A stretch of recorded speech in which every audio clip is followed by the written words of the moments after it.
What's up, guys? Welcome back to the channel. It's your boy Dominic Rich, and I have a very special guest with me tonight, and it's no other than the one and only Football Pharaoh. How are you feeling today, bro?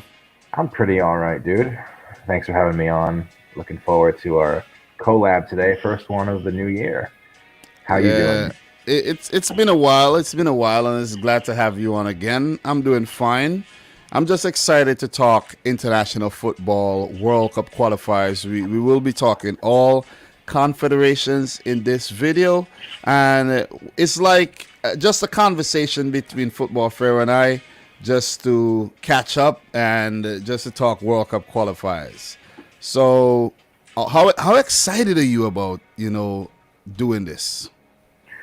Oh, very much so. I mean, we're entering the home stretch in a lot of these confederations, and it's getting to be crunch time in South America and Asia, CONCACAF. So, a lot of teams that we're going to find out who qualify, they're going to be start really flowing in March. So, can't wait. Definitely. So, guys, you could find Football Pharaoh's channel in the description box down below. Head on over, give him a subscribe. He talks mainly international football, big Bayern Munich fan as well. So, he'll be looking to win the Champions League yet again this season. So, what we're going to be doing, we're going to be talking about the Oceania Football Confederation first. And they do have their qualifiers that's going to be played on neutral ground over in Qatar, where there's two groups of four, and the two teams, first and second in each group, would go on to the semis, and then the winners of those matchups would play in the final to see who would go on to play the team from CONCACAF, the fourth place team from CONCACAF. Before we do get into this, do you think that CONCACAF actually got lucky with that draw? Or do you think it doesn't really matter who they get?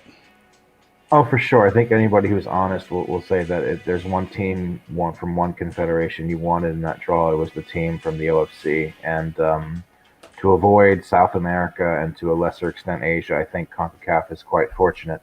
Having said that, in a one-off on neutral territory, most likely against a certain Kiwi team, uh, take nothing for granted. And I think OFC is just as glad they got us as much as we got them because they could have had it way worse as well.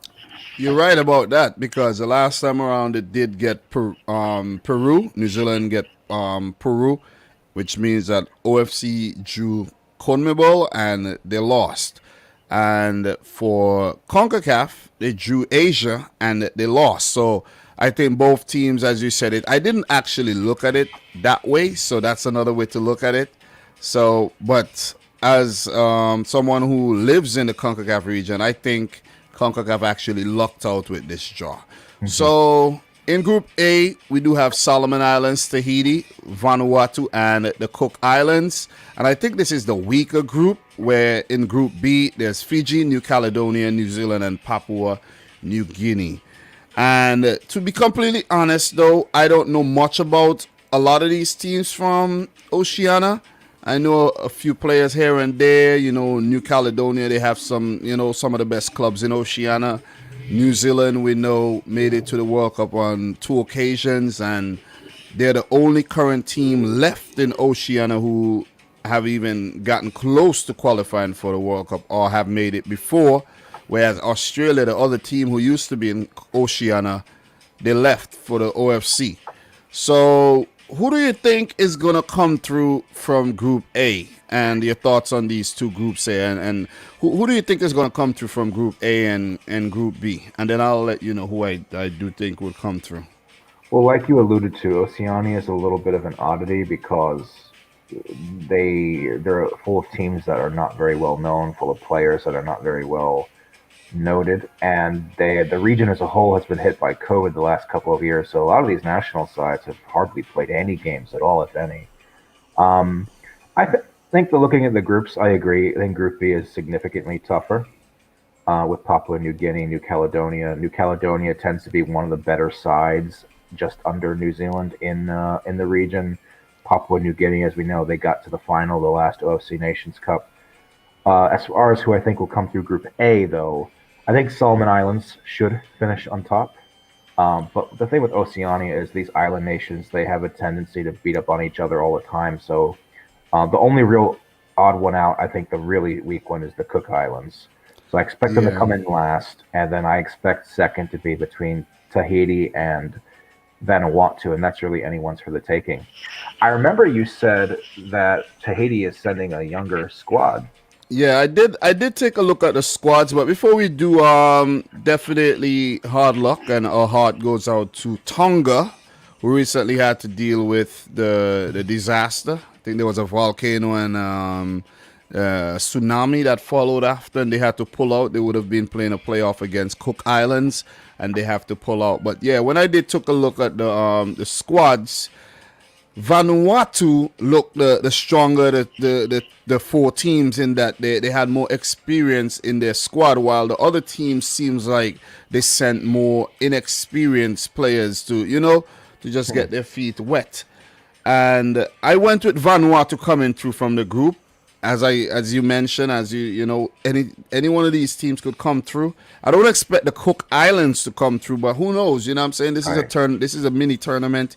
You never ever know. You know what I'm saying? So I am going for Vanuatu to come in first, Solomon Islands to come in second, Tahiti third, and Cook Islands fourth, which means Vanuatu and Solomon Islands would move on to the semifinals. Same thing, just the reverse order for the top two. Solomon Islands first, Vanuatu second for me. What about Group B? Your thoughts on Group B?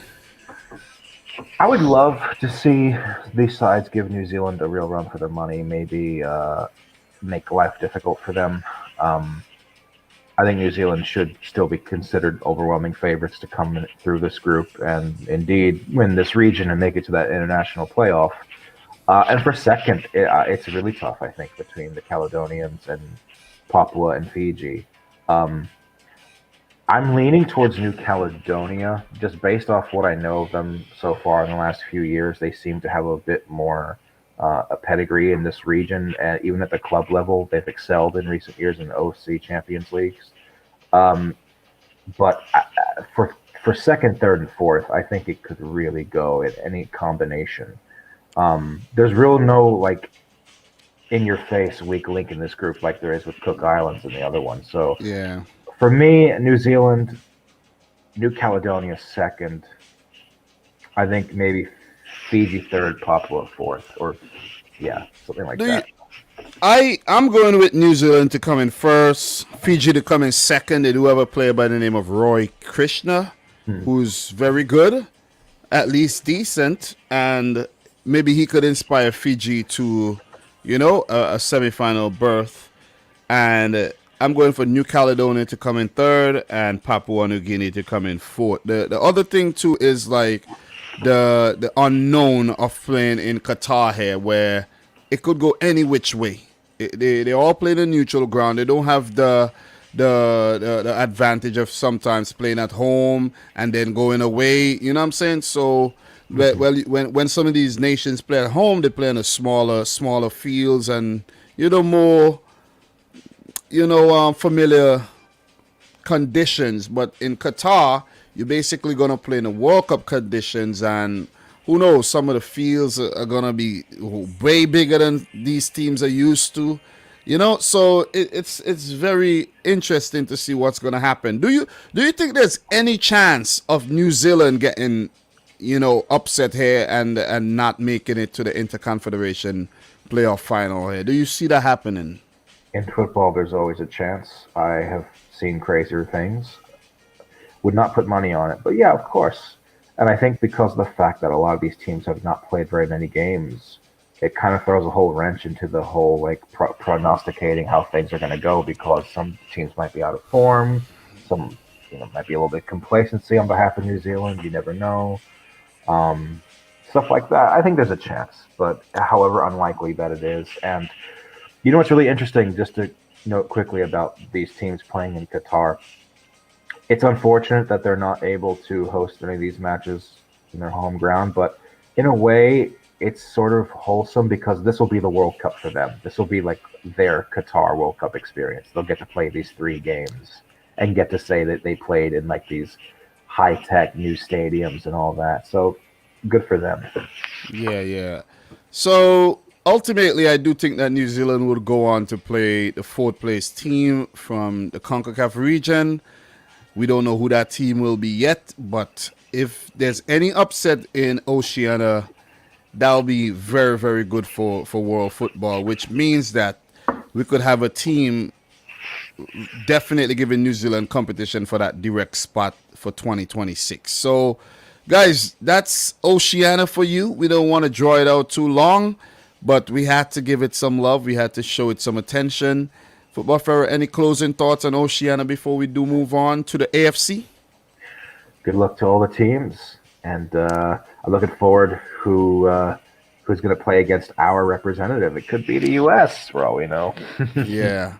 So these games will kick off on March the 17th, 2022. So in about a month from now, we'll have Cook Islands coming up against Solomon Islands, Tahiti against Vanuatu, and the following day we'll have Papua New Guinea versus New Zealand, New Caledonia versus Fiji to start proceedings off. Look, March is going to be a very, very busy month, and for international football heads like Football Pharaoh and I, it's going to be like kids in a candy store. Exactly. So let us move on to the AFC, where we're currently in the third round. There is a fourth round where the third place teams will meet each other, and the winner will go on to the Interconfederation playoff to meet a team from CONMEBOL, the fifth place team from CONMEBOL. So right now we are in round 3. So what we're going to be doing is we're just going to go over the results from the last international break, where we did have 2 games, and then we're going to take a look at what we have in March and just take a look at the table and give our thoughts on who we think will ultimately come through and who we picked to initially go through, and just chop it up briefly on the AFC. So Australia 4, Vietnam 0, Japan 2, China 0. We had a 1-0 win for Korea Republic over Lebanon, Iran a 1-0 win over Iraq, the UAE a 2-0 win over Syria, and Saudi Arabia 1-0 win over Oman. And the second set of matches, we had Japan beating Saudi Arabia 2-0, Vietnam defeating China 3-1. Like, that was a big one. And 1-1 draw between Lebanon and Iraq. South Korea defeated Syria 2-0. Iran won the UAE 0, and Oman and Australia played to a 2-2 draw. After those matches, this is how the table currently looks. So, yeah. Whenever you're ready, let me know your thoughts on what's going on in the AFC. You have to do a little bit of, moving around there. You're not going to believe this, but I had something in the oven I forgot about. Oh, wow. Yeah, that's crazy. I just turned it off. It's cool. No, nothing burned. Sorry about that. I hope you didn't burn anything. Almost burned the house down there. But you saw I kept a calm face the whole time. I was like, okay. I muted myself so you didn't hear any of it, and I was just nodding along to you like, Because for a second I was like, whoa, what's going on here, man? But man. Yeah, it's all good. It's all good. We're just chopping it up, Group A, Iran and Korea Republic have officially qualified for the World Cup. So let's just give them a round of applause. You know what I'm saying? Let's give both teams a round of applause. These were the 2 teams from Group A that I expected to qualify, and they didn't let me down. Iran, they had a hiccup in the last round 2, but they got rid of their manager. Mark Wilmots brought in Dragan Skokic, and he has definitely turned things around in their favor. Paulo Bento's Korea Republic have also done very, very well in the group, and Group A looking just like I expected. 22 points for Iran, 24 Korea Republic, unassailable at the summit there for those 2 teams. It's just a matter of who's going to place first or second. It's just formality. Doesn't really matter. and it may help FIFA rankings a bit. And it's down to the other teams where the UAE, Lebanon, and Iraq are still fighting for that third place spot. Syria, with 2 matches left, they are officially eliminated from World Cup qualifiers. That's really sad because they did so well last time around, but I don't know what happened this time, man. They just took a shadow of that team from 2018. So, what are your thoughts on Group A before we move on to Group B? Because not much more to really chat about in terms of Group A. Group B is where the conversation is at right now. So, talk to me about Group A here. Anything you want to any results or anything you want to talk about in particular here?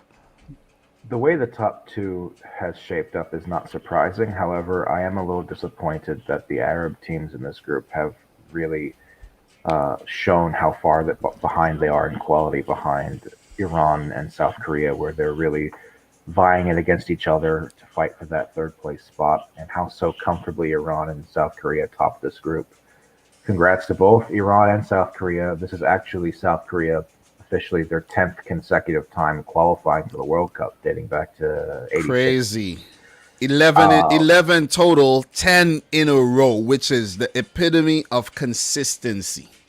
Definitely. And, you mentioned like the FIFA rankings and such. The way it's shaping up now, there's a decent chance one or both of these teams will be in pot 3 for the draw, which would be an improvement from where I believe they were back in 2018.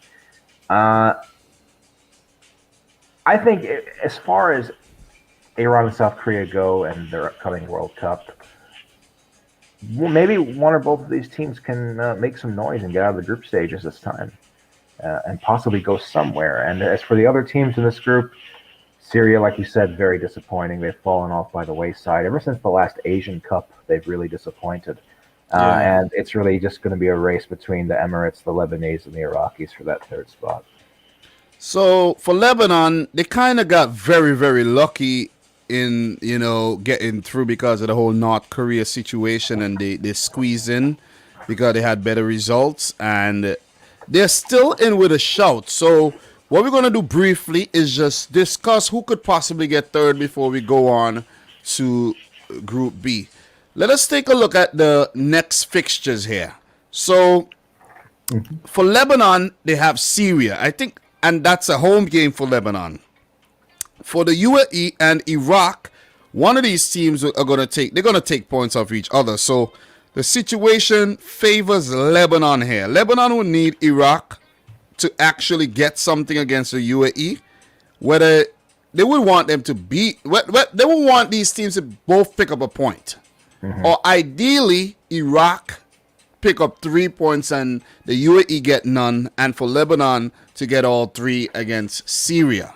Because Lebanon are currently ahead of Iraq. So even if Iraq wins and Lebanon wins, that'll favor Lebanon right now because they'll be within touch and distance of the UAE. And then on the final match day, the UAE play Korea Republic, where most likely Korea are gonna defeat the UAE, and Iran play Lebanon. So I think the situation seems like it favors Iraq right now, because if Iraq could get some good results here against Syria and the UAE, then they could leapfrog the UAE and Lebanon and get third. But it's a tricky one because the UAE have been showing that they do have a little bit of quality there and might actually go on to hold on to that third place spot. What are your thoughts there? Yeah, Iraq is kind of the sleeper team in this group because they have the most doable schedule left, like you said, and they could pick up 6 points from that. That would take them to 11, and they would have to hope that would fend off the Emirates, who are currently on 9. To be honest with you, the way that the Emirates have picked up the pace the last 2 match days, given that South Korea has now already qualified, I wouldn't be surprised if they're able to get something from that last game at home, like if they were to get a draw against South Korea, and that could be enough to get them over the finish line. Let's say, for example, they get 2 draws. Let's say the Iraq game away is a draw. 2 draws is 11 points. That should be enough right there, because even if Lebanon beats Syria, Lebanon, I don't think, is going to beat Iran or get something from Iran. Yeah. Most So most most most a draw maybe. yeah, Most a draw. I've had you. If you were to put me on the spot now, I think the UAE will hold on to third, but Yeah. it'll tighten up. I hope there's a twist to just give us something exciting in Asia, you know what I mean, especially in Group A. But ultimately I think the UAE will hold on, and for Lebanon they could continue working towards 2026 where there's more spots available and the chances of qualifying for their first ever World Cup would be a lot greater. The crazy thing about this group is only Syria and Lebanon are yet to ever qualify for the World Cup, where the UAE have qualified for one, Iraq for one, South Korea for what, 11, and Iran maybe for about 5 or so.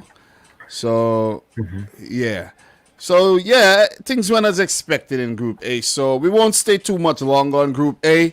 Congrats to both Iran and South Korea. They await the two direct teams from Group B, and we don't know who those teams are going to be yet because all Saudi Arabia, Japan, and Australia are in with a shout, whilst for Oman, China's People Republic, and Vietnam, they have all been eliminated from World Cup qualifiers. No chance that any of these teams can get third anymore. Maximum points for Oman is 14, but they may have actually spoiled Australia's chances of qualifying directly here. Oh yeah. So yeah, so just to discuss that game, man. Australia really blew it. They really blew it in that game, man.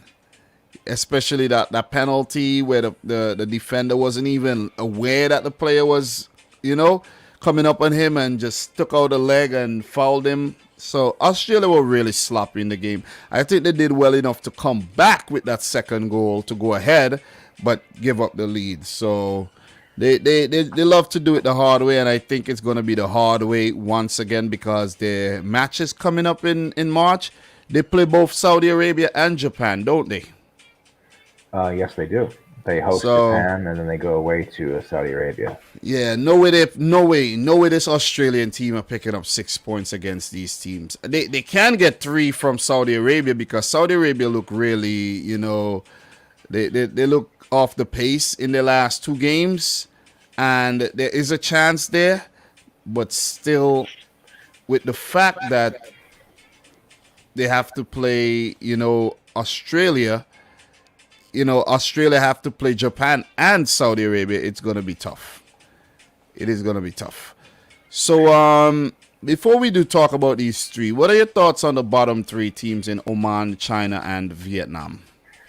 I think China and Vietnam were always going to be out of their depth, and their chances were always lowly in this group. Vietnam, as we know, they just got battered, but very much so credit to them. They beat China in the last match day. I think they got their first victory, and in the process, they took China underwater with them and Yeah, officially yeah. eliminated them, which I'm sure they love.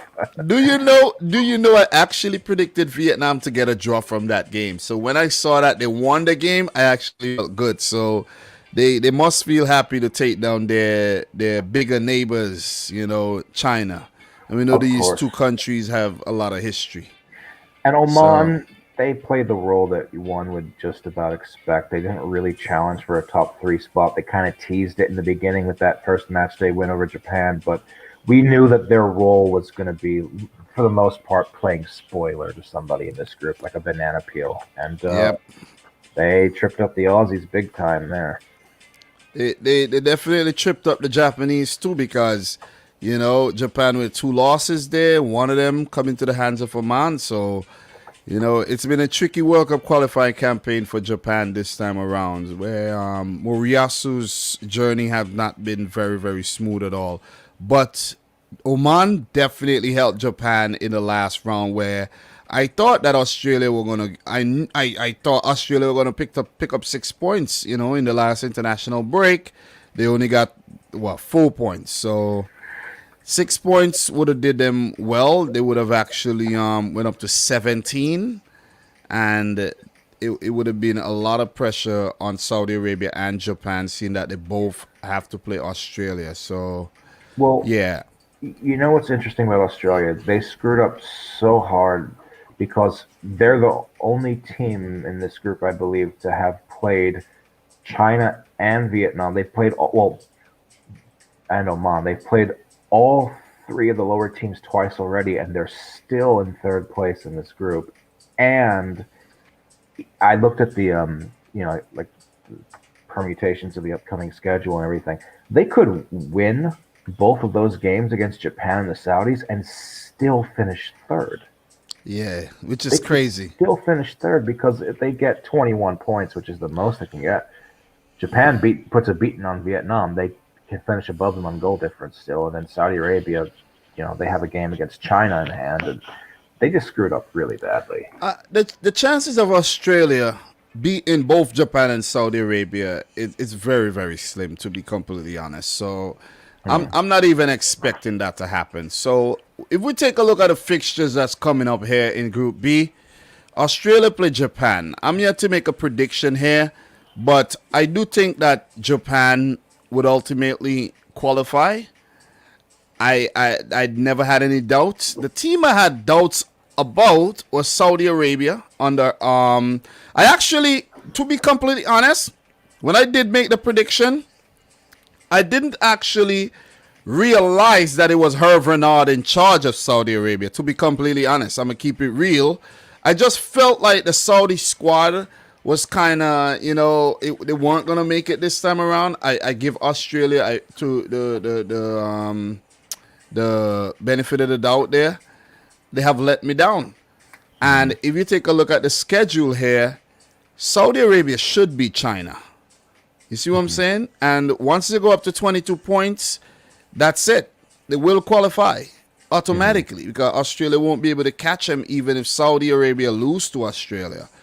And Australia must get something in the game against Japan. If Australia ends up drawing the game against Japan, I think that's basically it because Japan's last game is against Vietnam. And look, even though Vietnam picked up the victory against China, we know how that result is going to go. It'll be a crunch game for Japan, and I don't think no way they're going to lose it unless something dramatic does end up happening. You see what I'm saying? So, look, right now it's looking like Saudi Arabia and Japan will qualify. Maybe both teams. Well, let me see. Saudi Arabia. I think both teams. Saudi Arabia may end up getting 23 points. Maybe a draw against Australia, a win against China, and Japan maybe the same. And pip Australia to those two top spots. And the Aussies will have to take on the UAE most likely in the fourth round, which is going to be very, very tough as well. Those fourth round games are one-off matches. It's a one-off match, right? Yeah. So anything could happen there. And then, you got to play the team from CONMEBOL where you know what you're going to get when you come up against CONMEBOL. So it right now, it's looking like it's going to take a miracle for Australia to qualify for the World Cup. It's even looking like it's going to take a miracle for either Australia or the UAE to qualify for the World Cup right now. Yeah, what's interesting is that that fifth place game is going to be a one-off. It's going to be in Qatar, and if they cope against the UAE or any of the Arab teams for that matter, I don't know what the rules will be as far as allowing fans into the stadium. But for example, if they play the Emirates, that's as good as a home game for the Emirates. You'd have to think distance-wise between Qatar and the UAE. Yeah. And Australia would be coming up against Bert van Marwijk, the former manager. Yeah, exactly. Coach of So the UAE. that'll be a good one. I didn't even think about that one, but that'll be a good one. And then the winner of that going against South America, I've said on my channel for a few weeks now, I think Australia's in big trouble. And to be fair, I don't even think it's necessarily a guarantee to make it through the Asian playoff to play the South American team. It could be UAE that squeaks through and plays against Peru or Colombia or whatever. Exactly. But yeah, Socceroos are in big trouble. So we're gonna agree on the fact that Japan and Saudi Arabia will go through, and we'll find out come next month. And those games are coming March 23rd, Wednesday, March 23rd. And we're going to find out, who's going to get closer or even clinch a place to the Qatar World Cup later on this year. As for the other teams, China, Vietnam, Oman, these teams are going to look forward to the Asian Cup and 2026 World Cup. And for Australia, as we mentioned, they're in deep trouble. But there could be a situation, there is still a possibility where Japan lose both the games and Australia leapfrog Japan. Saudi Arabia, they lose against Australia and lose the other game against China. And Australia qualify directly.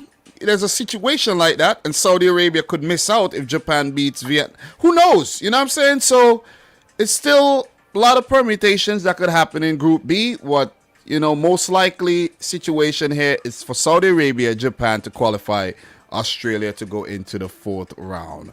So we spent quite a bit of time there, about 20 minutes on Asia, and I think that's very fair. Do you have any closing thoughts on Asia before we do move on to the next confederation? I love World Cup qualifiers. I just wish Asia was a little bit less predictable. Yeah. It feels like every cycle it's more or less the same sides that make it, but still love Asia though. Yeah, 2026 will be fun to talk about, seeing that we'll have more teams, and sometime in the near future, what we'll do is we'll have a chat about 2026 and who could possibly make it. I think that'll be a fun chat, looking into the future there. So we're going to talk about CONMEBOL, 10 teams. We shouldn't spend, super long, maybe about 10 to 15 minutes or maybe 10 on CONMEBOL. It's, very tight, and we're going to find out who's going to join Brazil and Argentina in the World Cup for Qatar 2022. So let's just take a look at the results. It's a lot of results, but let's just take a look at the results really quick that happened last time the teams met. And there's actually only 2 match days left. That's coming up in March as well. I call it March Madness, man. It's going to be mad that Wednesday. And the Oceania games that's coming up the week prior and the Wednesday. Oh my God. Jeez, what a week that's gonna be. So it's a good thing I'm off from work the Wednesday night and then Thursday and Friday, so I'll get to talk about these games. So look, let's take a look at the games that happened in January there, Football Pharaoh. Ecuador won, Brazil won. I think that was a massive result for Ecuador. Paraguay 0, Uruguay 1. I did predict Uruguay under the new manager to pick up a win there. Argentina 2, Chile 1. Colombia 0, Peru 1. Venezuela 4, Bolivia 1.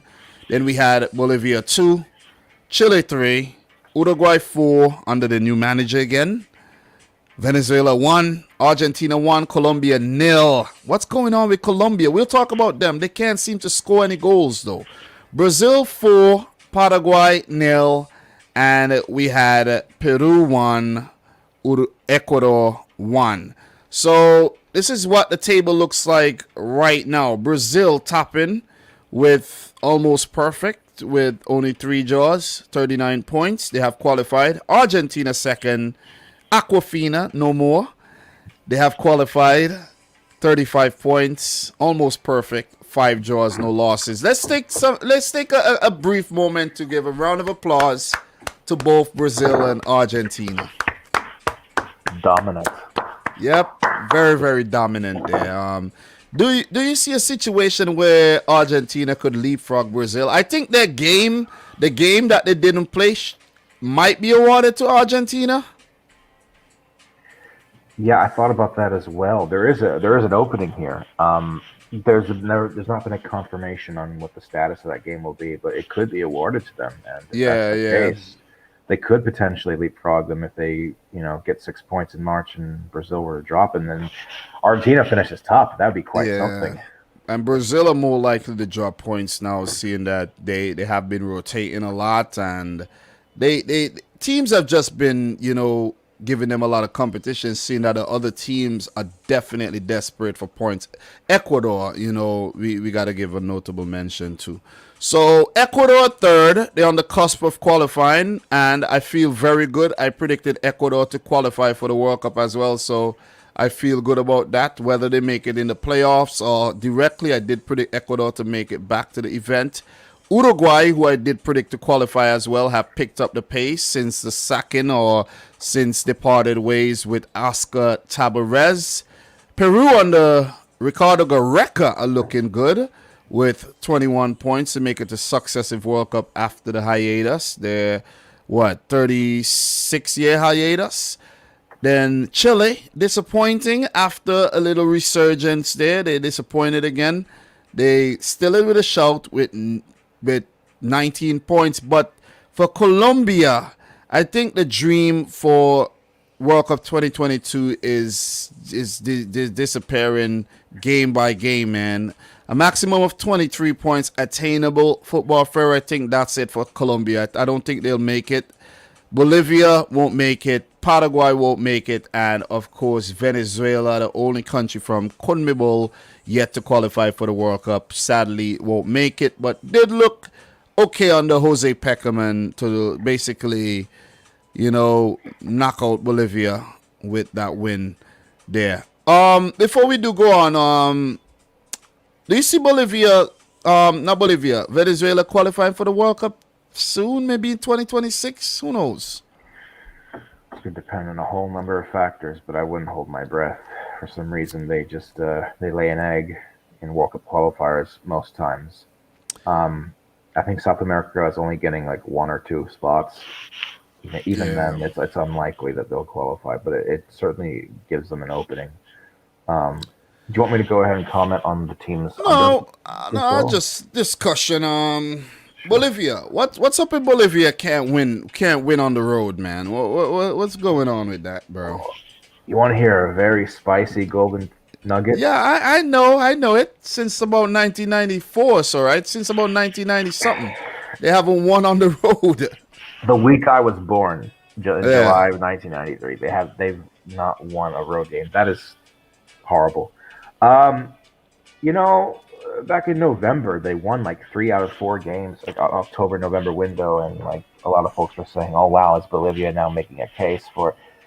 Nah, they can't get results on the road. They were making a case, but I think if they had beat Chile in La Paz, they would have definitely put themselves in a very good position. But I think that loss, knocked the stuffing out of them, man. Paraguay, very poor, man. They just lack the quality, I think, and they didn't play too badly, but towards the end there, it's like teams just took advantage of them, like they were happy to play Paraguay, and they would miss out on the World Cup once again for sure. They're out. Venezuela out. Paraguay are out for sure. Bolivia, 21 points won't be good enough. They're gone. Colombia. Talk to me. What is up with Colombia, though? It's been how many games and they haven't scored a single goal, man?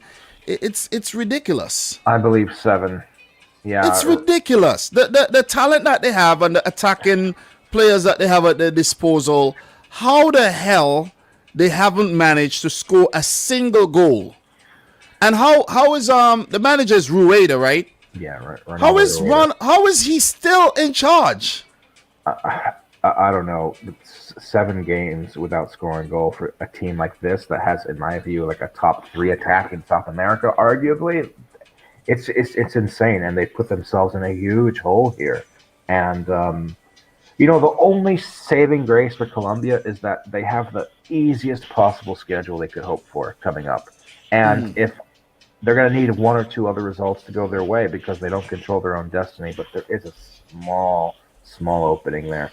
But they could be the big casualty this year who don't make it to the World Cup, and it's a huge disappointment because they just haven't been able to find the back of the net, and the responsibility for that, I think, has to lie at the feet of the manager. But the thing is, who says that they're going to beat Venezuela? That's the thing. Because Venezuela have proven themselves to be a real banana peel when it comes to this stage of World Cup qualifying. You could ask Paraguay of what happened in 2018, because Paraguay with a win in that game would have qualified with about, I think, 27 points. Paraguay would have made the World Cup. But because of Venezuela, they, with those young players from the under-20 crop, they destroyed Paraguay. And we could see a situation where Colombia failed to beat their neighbors here on the road. But Yeah. and even in a desperate situation, football Pharaoh, 23 points is not enough. That is not enough because Ecuador 25, Uruguay, I think Uruguay would end up getting more than 23. And even if they let me see for Uruguay, their schedule is they have Chile, that's a 6-pointer, and they have Peru, another 6-pointer.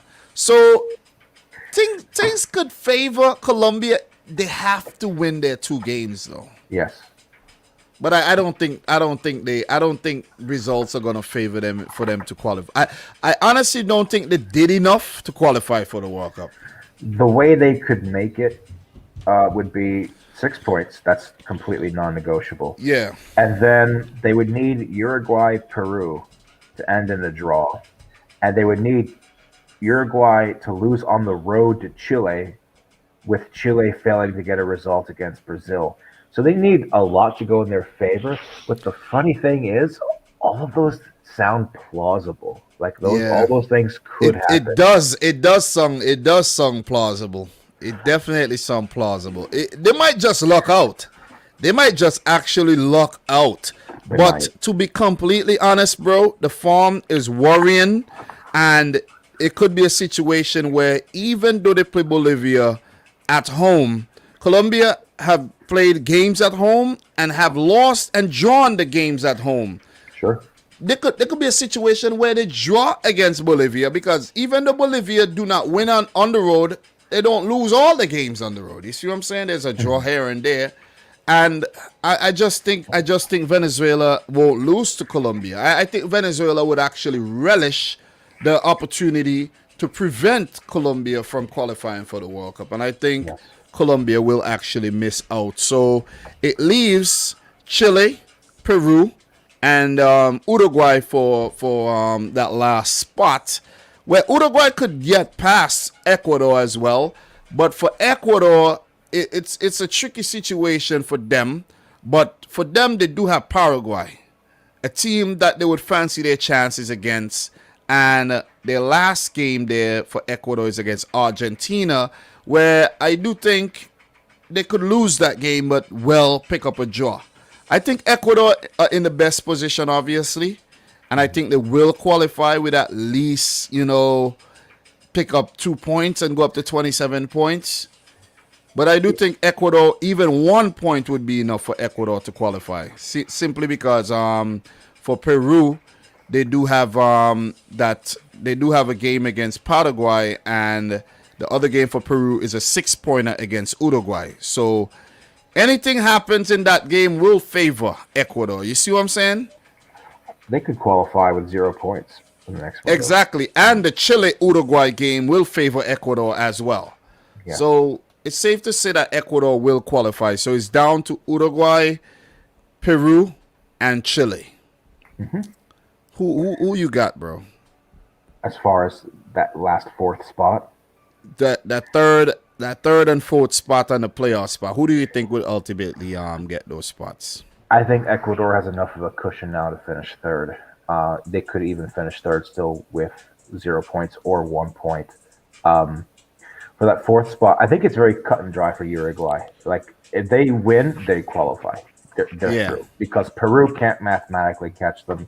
Colombia already would not be able to match them if they were to beat Peru. And Chile would have to beat Brazil and Brazil. So Uruguay can punch their ticket. They could lose that last game against Chile on the road. As long as they beat Peru at home, they're through. And I think they were the biggest winners from this most recent window, turning things around the way they did. Who do I got coming in 4th? Do you think that Uruguay? Do you think Uruguay did the right thing by parting ways with Oscar Tabarez after such a long time? I think this is going to be an unsatisfying answer. I think it's too early to tell, because if you look at their schedule in October and November, they had a brutal schedule. They played against Brazil and Argentina. I think because of the way that the schedule was backlogged because of COVID, they played 3 of their 4 games were against the same 2 teams, Brazil and Argentina, and that was always going to be rough for them. And then now this 2022, the last 4 games, they're playing against teams that they're better than. So I don't know if this is the result of new management or just because of the fact that Paraguay is in the dirt at the moment, and Venezuela, of course, usually performs poorly in qualifiers. I think it's too early to tell. I think I have to see more with Diego Alonso than just these 2 games. But I will say I think they're in the driver's seat right now. Last thing about Uruguay, what I want to say is if they don't beat Peru, if they draw that, then it gets really dangerous for them, because if they go into that last game against Chile on the road and Chile is still alive, that's a blood match right there. Yeah. They have to beat Peru. Chile won't be alive in that. I think Chile against Brazil, it's the worst game you could possibly play at the moment. They do not beat Brazil, in my opinion. In Brazil, there's a possibility, of course, but they don't have to. They don't have to. But I think Brazil win that game, and the match between Uruguay and Peru. Look. The match between Chile and Uruguay, pardon me, it could end up being a game where Chile could be playing for their lives as well, because Peru would still Chile would still be alive, because on 19 points, let's say Peru did not win their game against let me see, the game against Uruguay. Peru plays Uruguay. You're right. Let's say Peru picked up a point there. You see what I'm saying? That means Chile would still be in with a shout. You see what I'm saying? Simply because the goal difference for Chile right now is better than the one of Peru. So it's going to be very, very tricky. It's a lot of permutations. But just know Colombia, Chile, Peru, Uruguay and Ecuador are scrapping it out for 2 direct spots, and there'll be the playoff spot up for grabs. Look, Brazil, Argentina, Ecuador, Uruguay, and Colombia were my initial picks to qualify for the World Cup. Those are my picks, and I'm going to stick to it. I don't think Colombia deserves to qualify for the World Cup, but they do have a very, very kind bit of fixtures coming up, and I think they might actually end up picking up 4 points from those, or let's say maybe 6 points. They might pick up 6 points, and those 6 points, take them up to 23 points, might just be enough to get that playoff spot. Yeah. And they might just squeeze into the World Cup, though. You see what I'm saying? It's definitely possible. But what we know for sure, that these next 2 match days in CONMEBOL, they're must watch. You shouldn't miss them for anything. I know it's going to be hard, but you got to tune in, man. Those games are going to be good ones. So, look, what you have anything else to add on CONMEBOL? Yeah, those 4 teams, Uruguay, Peru, Chile, Colombia, that's going to be a very, very interesting race to watch. I think Colombia, it's unlikely they're going to make it, but I think they're being the chances of squeezing through are being a little bit underestimated. Anything else I'd like to add? I feel pretty good about my thoughts on Peru, dating back during the summer. Like a lot of people wrote them off because they got off to another very poor start in the qualifiers like last time, and I kept saying, nah, don't count these guys out. They're going to make a late surge.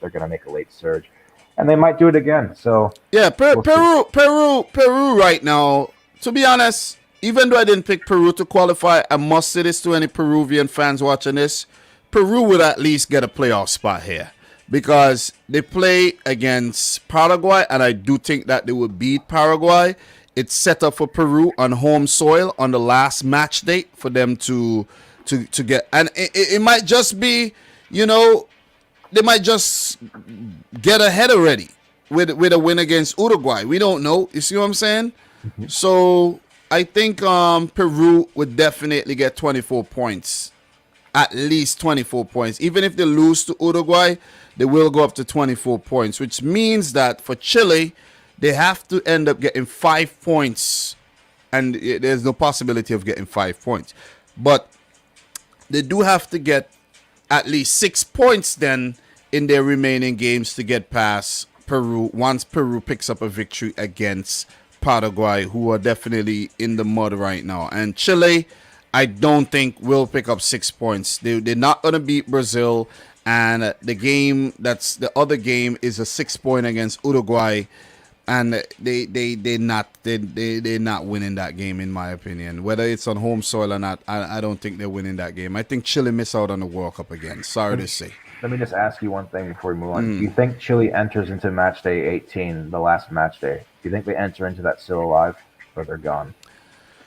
The last match day still alive. Well, for match day 17, we have Argentina, Venezuela. That's a dead rubber right there, right? Then we got Colombia, Bolivia. Colombia picks up 3 points. Well, Colombia goes up to 20 points, right? So Colombia is still very much alive. Paraguay, Ecuador. Ecuador needs to win or get a point to, put themselves in a better position there. Paraguay, insignificant there in terms of them they won't qualify. Chile needs something against Brazil. I don't think they'll get anything against Brazil, to be honest. And Uruguay versus Peru. Uruguay on home soil most likely will win that game, but Peru is a very tough opponent, and they could at least squeeze a draw. The last match day, Chile versus Uruguay, needing at least 3 points. Look, I think it might be too late for Chile. I think it just might be too late because remember, there's Colombia, there's Peru against Paraguay. You see what I'm saying? Those teams could go above, be unassailable in terms of Chile catching them. You see what I'm saying? And then, look, I don't think Chile qualifies, bro. Me neither. Yeah, I don't think they qualify. So, but they can make it interesting. Yeah, I do think it's gonna be crazy here. It is gonna be crazy, but it's gonna be really crazy, man. One of Chile, Peru, Uruguay, or Colombia, we know are gonna miss out on the World Cup. So, two of those countries will miss out. Which is crazy in itself, man. So look, best qualifiers in the world. I love CONMEBOL. Yeah, we could go on and on because the permutations are so, there's so many permutations, and it'll take a whole day, take a big calculator to actually, you need to go to that website and put in all the results to know what's going on. And then there's a lot of permutations, man. So let's see what happens in March. So with that being said, we're going to move on to the next confederations. We actually got 3 confederations to talk about. We have Africa, CONCACAF, and we have UEFA. Let's we're gonna leave CONCACAF for last. Let's take a look at Africa. Seeing that we just had the African Cup of Nations recently concluded, let's take a look at Africa and discuss the final round. It shouldn't take us a lot of time. We should know exactly what's going on here. Round 3, where there's 10 teams left. Double round robin, home and away. Winner takes the spot. So yep. we're gonna discuss Africa here, and I know it's a touchy subject for you because your team Egypt are still in it, coming off of a loss in the African Cup of Nations final. Commiserations to you and the team. It's gonna be a very tricky one coming up against the same team you lost to. Right. So look, let us scroll down here and let us take a look at the matchups that we have in the final round here. Football Pharaoh. These are some interesting matchups. So on next month, the 23rd, March Madness, the Wednesday, the aforementioned Wednesday, Mali versus Tunisia. Mali and Tunisia played in the Africa Cup of Nations, right? Yes, they did. And it was a controversial game where Mali won the game 1-0, and Tunisia, the referee blew the whistle early and things like that. I don't know what happened in that game. Heat exhaustion, they said the referee was suffering from. And we see a situation here where the teams meet once again, home and away. So the way we're gonna be doing this, right? This is the same format that was used back in 2014, where Egypt won all their group matches and lost the playoffs. Yeah. And it could happen for some teams where they were immaculate in the group stage in the last round and come here and get knocked out. Look, Mali versus Tunisia. I picked Mali to actually make their debut at the World Cup, right? But this Tunisian team is a tricky team to play, though. They base their game on a very good defensive setup, and they're resilient, and they could catch you sleeping, get that goal, and once they get that goal, it's shut up shop. You're not getting in. So, do you see a situation here where Mali qualifies for the World Cup ahead of Tunisia? Of course. I think of all the pot one teams, Mali should be loving this opportunity. This is a team that they've come up against before, and this is a team that they've beaten. And this is as good as it gets as far as their chances of making it to the World Cup for the first time ever. I mean, if they were drawn with Senegal or Nigeria or even Algeria, they could have been significantly tougher. But I think Tunisia, they're always a thorn. They're always a very tactically disciplined team. They're always there or thereabouts in AFCON, even when they underperform. And they can go to sleep one moment, like you said, and then the next they can they can turn up to higher gear. Look what they did to Nigeria. Yeah. Going into the AFCON knockouts, and myself included, I thought, oh man, Nigeria, they look like the team to beat now. And Tunisia said, oh, that's cute, yeah, and they they just showed up, and Tunisia is they're always thereabouts, even when they're not the best team in Africa. They're still African royalty, and they have that experience and that World Cup pedigree. So it's going to be a tough tie.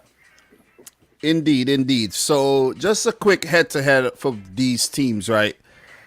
They've played 12 times. There's only been one draw, 6 wins for Tunisia, and 5 wins for Mali. This would be the first time ever they're meeting in World Cup qualifiers. Tunisia lost their last game against Mali in the Africa Cup of Nations. And the previous win for Mali came in 2016 and another one in 2006. And you have to go back 1994 and 1974 for those wins. So I think this is the ideal opponent for Mali in terms of them actually making their debut at the World Cup. And the last time Tunisia was actually involved in this type of World Cup format, you know what happened. Yeah, they lost to Cameroon. Yeah. Exactly, they lost. So I don't think they fancy this World Cup format at all. So I'm gonna go with Mali. I'm gonna go with Mali for my early predictions. Unofficial prediction here.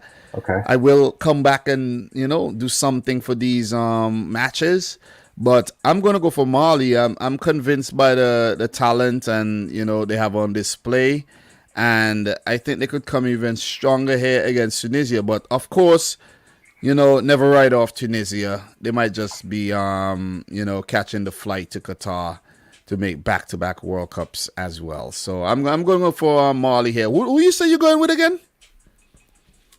Oh, I never said. I'm actually. Have you made up your mind there? No. I haven't made up my mind, but an early prediction, I think Tunisia is going to shithouse it.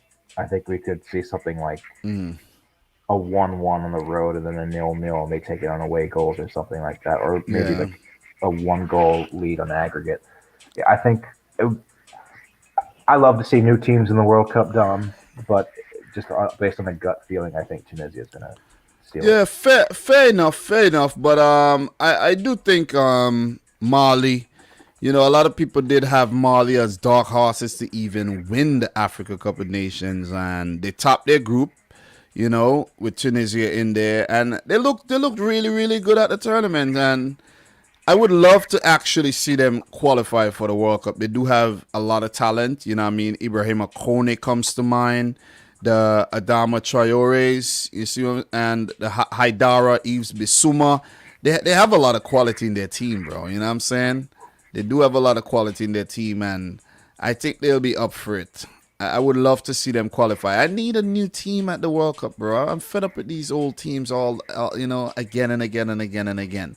I I hear want I you. want to see Mali do something, and I would love to see Congo DR do something. You see what I'm saying? But these teams have it stacked up against them. Look, we're gonna keep it moving. We still do have 4 more ties to talk about. Ghana versus Nigeria. Ghana came through in a controversial game against South Africa there, and the Black Stars disappointing in the Africa Cup of Nations, and we later got to find out that Nigeria was very disappointing after a very good group stage. And no, to be honest, I don't even know who to predict to come through this one, to be honest. But I must say that both teams are in a very difficult position as well, where they would be coming into this tie with new head coaches. I think Chris Hughton is the director and not the coach. I looked it up. And they have a guy by the name of Ado Otto in charge of the team. And for Nigeria, it's Jose Pesero taking over from Ego Voen, who obviously stepped down before he would have ultimately got sacked for getting knocked out there. And it's teams are going into uncertain territory, in my opinion, seeing that new managers, they had poor AFCONs, and we don't even know where this is going to go, to be honest, though. Yeah, Ghana had a disastrous AFCON, and even before that, they looked not convincing at all in the previous round. There are even some folks who think South Africa was a little hard done by in that final Me, game. me. Um, I do too. Yeah, I thought that was a very soft penalty given to Ghana. And Nigeria, if Nigeria is firing on all cylinders, they should destroy them, in my humble opinion. It's just that there's always that little bit of worry of inconsistency with Nigeria because we saw what they did in the group stages of the AFCON, and then they, came up against, albeit a not so Nigeria, right now on form are the favorites. But if it's a we do a derby. quick head-to-head search on these teams, Ghana versus Nigeria, Ghana has 21 wins. Nigeria got 10 wins, and there's been 18 draws. So Wow. it's in favor of Ghana right now. But I must say that in the last 20, let's say the last maybe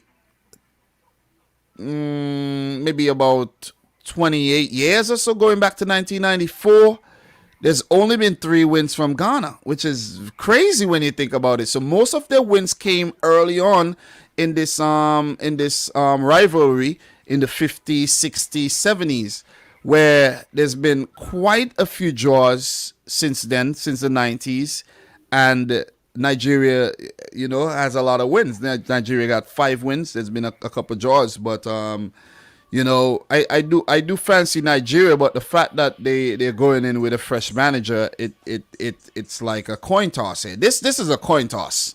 In my honest opinion, this is a coin toss.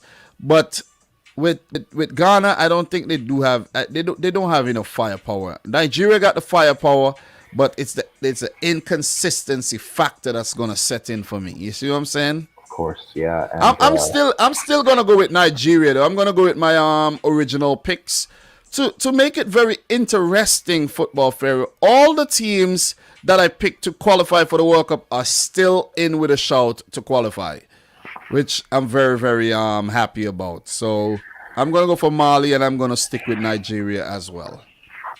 I'm going with Nigeria.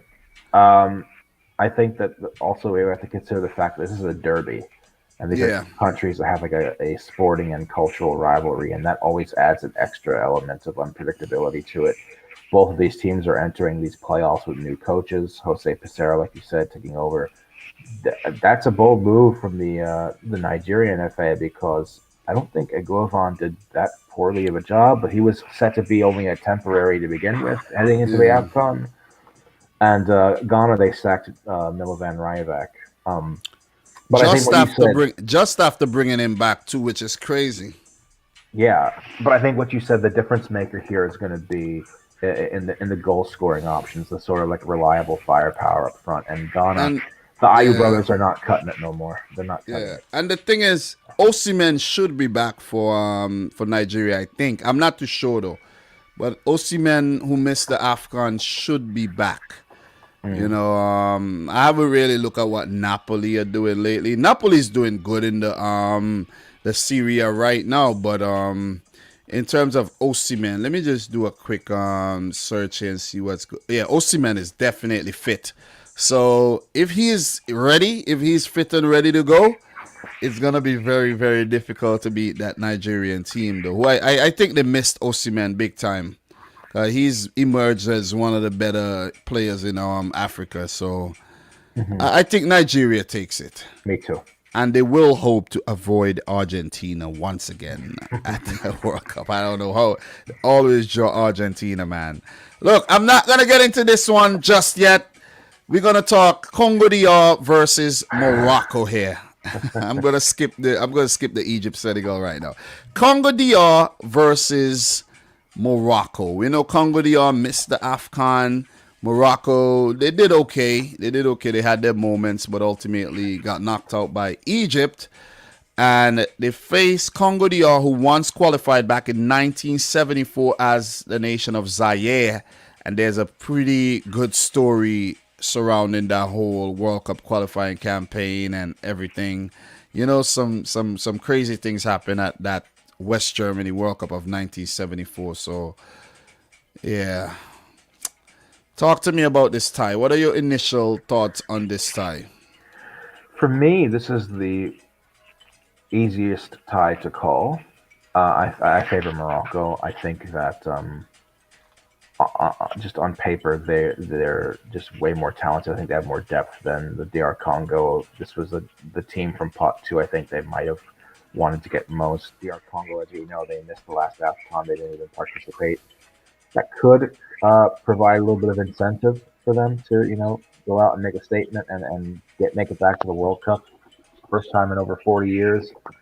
Fun fact, Hector Cooper is in charge of them, former Egypt manager. Yeah. What's really interesting with Morocco is that I know that Hakim Ziyech, he had some issues going on with Vahid Halilhodžić. He wasn't called up for the AFCON, and there was a bit of bad blood between them. And I read a few days ago he was thinking of retiring, something like that, or he announced his retirement from international football. Who, Hakim Ziyech? Oh, I didn't even see that. Yeah, but I think these little rifts could end up being very, very costly in the end. Another player who wasn't called up to is Mazraoui, Nusayr Mazraoui from Ajax. He wasn't called up either. And you have Ziyech. I think Ziyech makes a big difference in that Morocco team. Interestingly, though, Morocco and Congo DR have met each other 3 times. There's been 1 win apiece and a draw. And the most recent meeting in the 2017, the most recent, official meeting, they've only met in 1 competitive game. Congo DR won that game. And the recent meeting, it was a international friendly. It is a 1-1 draw. Morocco did beat Congo DR back in 2006 in an international friendly. Right now, I think the head-to-head is favoring the Congo DR right now, and you can't write them off. The thing is, during qualifiers, they scored some scrappy goals with Mbokani, scoring a couple of good goals there. They do have some quality. Masuaku could come in, Yannick Bolasie, Cedric Bakambu is playing in Europe again, in La Liga again. They do have some players, Bolengini. They do have some good little players. Like, I've seen a new defender on on Atletico Madrid's radar the other day. He there's a lot of players. There's a lot of little players there that plays in Belgium as well, and they could be a tricky team to face here. Let's not write them off completely. You see what I'm saying? Because we see situations in the past where teams, and we notice, teams don't qualify for the AFCON, but yet they're in the damn World Cup qualifying final stages. You know what I'm saying? Yep. And teams go into AFCON and flop and go in the World Cup qualifiers and do well. Yep. So this one, I think, is a tricky one because Morocco, they do have the X factor in Hakimi. You see what I'm saying? Enezairi and co. But it could be a tricky one. I do fancy Morocco. I did pick them initially. I think the quality will be the telling factor in the end. But Congo DR would fight. I don't think they'll be pushovers at all. Not a single one of these ties is going to be straightforward. Yeah, I would actually love. I would love to see Congo DR beat Morocco and get in. Just because freshness. That's all. Yeah. Nothing against Morocco, just for freshness purposes. You know what I mean? But yeah, I think Morocco would ultimately qualify. What about you? I do think Morocco will ultimately qualify. With this format, a lot of things are really up in the air, and there's a lot of intangible factors. Wouldn't be honestly, if we're doing early picks and such, I wouldn't be surprised if I get like 4 out of 5 wrong. I would not be surprised. Yeah, I think any combination of these teams can qualify. This is going to be a very, very tricky one, though. So we're going to move into the other one, which is very, very difficult as well, and it's Cameroon versus Algeria. 2 teams that failed to make it to the last World Cup, and one of them will be back. But who would it be? Would it be the 2021 AFCON hosts, Cameroon, who were very impressive during the tournament? Or would it be Morocco, Algeria, the defending champions, who actually flopped at the Africa Cup of Nations? Talk to me about Algeria. What happened, man? What happened to Algeria, though? I'm not quite sure. They were on something like a 33 or 34 match unbeaten run heading into that. They just fresh off winning the Arab Cup. I think maybe a little bit of comfort or complacency got to the players' heads because I don't think Jamel Belmadi is I think he's a proper coach. I think he understands his players well, abroad and domestically as well. I think maybe they just underestimated the competition with Equatorial Guinea and Sierra Leone the way they did. And I don't know how this is necessarily going to carry over into March, but I think it has blown this tie wide open if you look comparatively to how Cameroon had been. What are your thoughts? What do you think happened to Algeria? I think it's just what we've seen happen to previous World Cup winners. They go into the tournament, they fancy their chances, and they get stunned. Yeah. Teams just go up against them without any fear, and they end up getting good results. Because I fancy this Algerian team to probably go on to win the damn thing again, and they got knocked out in the group stage. So I was like, wow. Do you know what's interesting? Cameroon have only lost once in their history to Algeria. One time. I did know that, yeah. One time. Once. And the fact that Cameroon are on absolute fire right now, in terms of the football they're playing, you know, Abubakar, Carl Toko Ikambi looks good. Michael Gamilo on the wings, he looks good. This team is going to be hard to beat. I just want to put it out there. And Cameroon, because penalty shootout losses don't get officially recorded as losses, even after this last AFCON, they have not lost a competitive game on home soil since 1973. God damn. I'm just going to say this up front. I have Cameroon qualifying. God damn. I don't have Cameroon qualifying for my official pick, but we could see a situation where Algeria failed to rebound from their African Cup of Nations collapse, and they find it hard to, not even a spatula could scoop them up off the ground right now, because they fell really hard and they fell flat on their faces. And Cameroon is not the team you would want to meet right now. No, they're not the team. With Onana in goal, he's doing well. The defense, the thing about the Cameroonian team, they look very assured in that. I think the manager, Tony Conceição, knows his best 11. He knows But for Algeria, there'll be so many doubts because of what just happened. They would need some big performances, man. This team is way too stacked up for to be casualties of what happened at the AFCON, and they could definitely miss the World Cup again. Definitely miss the World Cup again. And I think what will be interesting to see will be how they respond, because it could end up being the case that them getting humbled by vastly inferior opposition in this last tournament could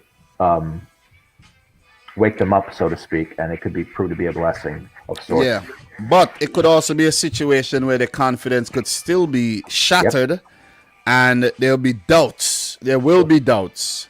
Sure. And the record against Cameroon isn't a good record at all. And look, I don't like to be the one to turn around, my predictions, but Cameroon are the favorites here, in my opinion, to qualify for the World Cup again.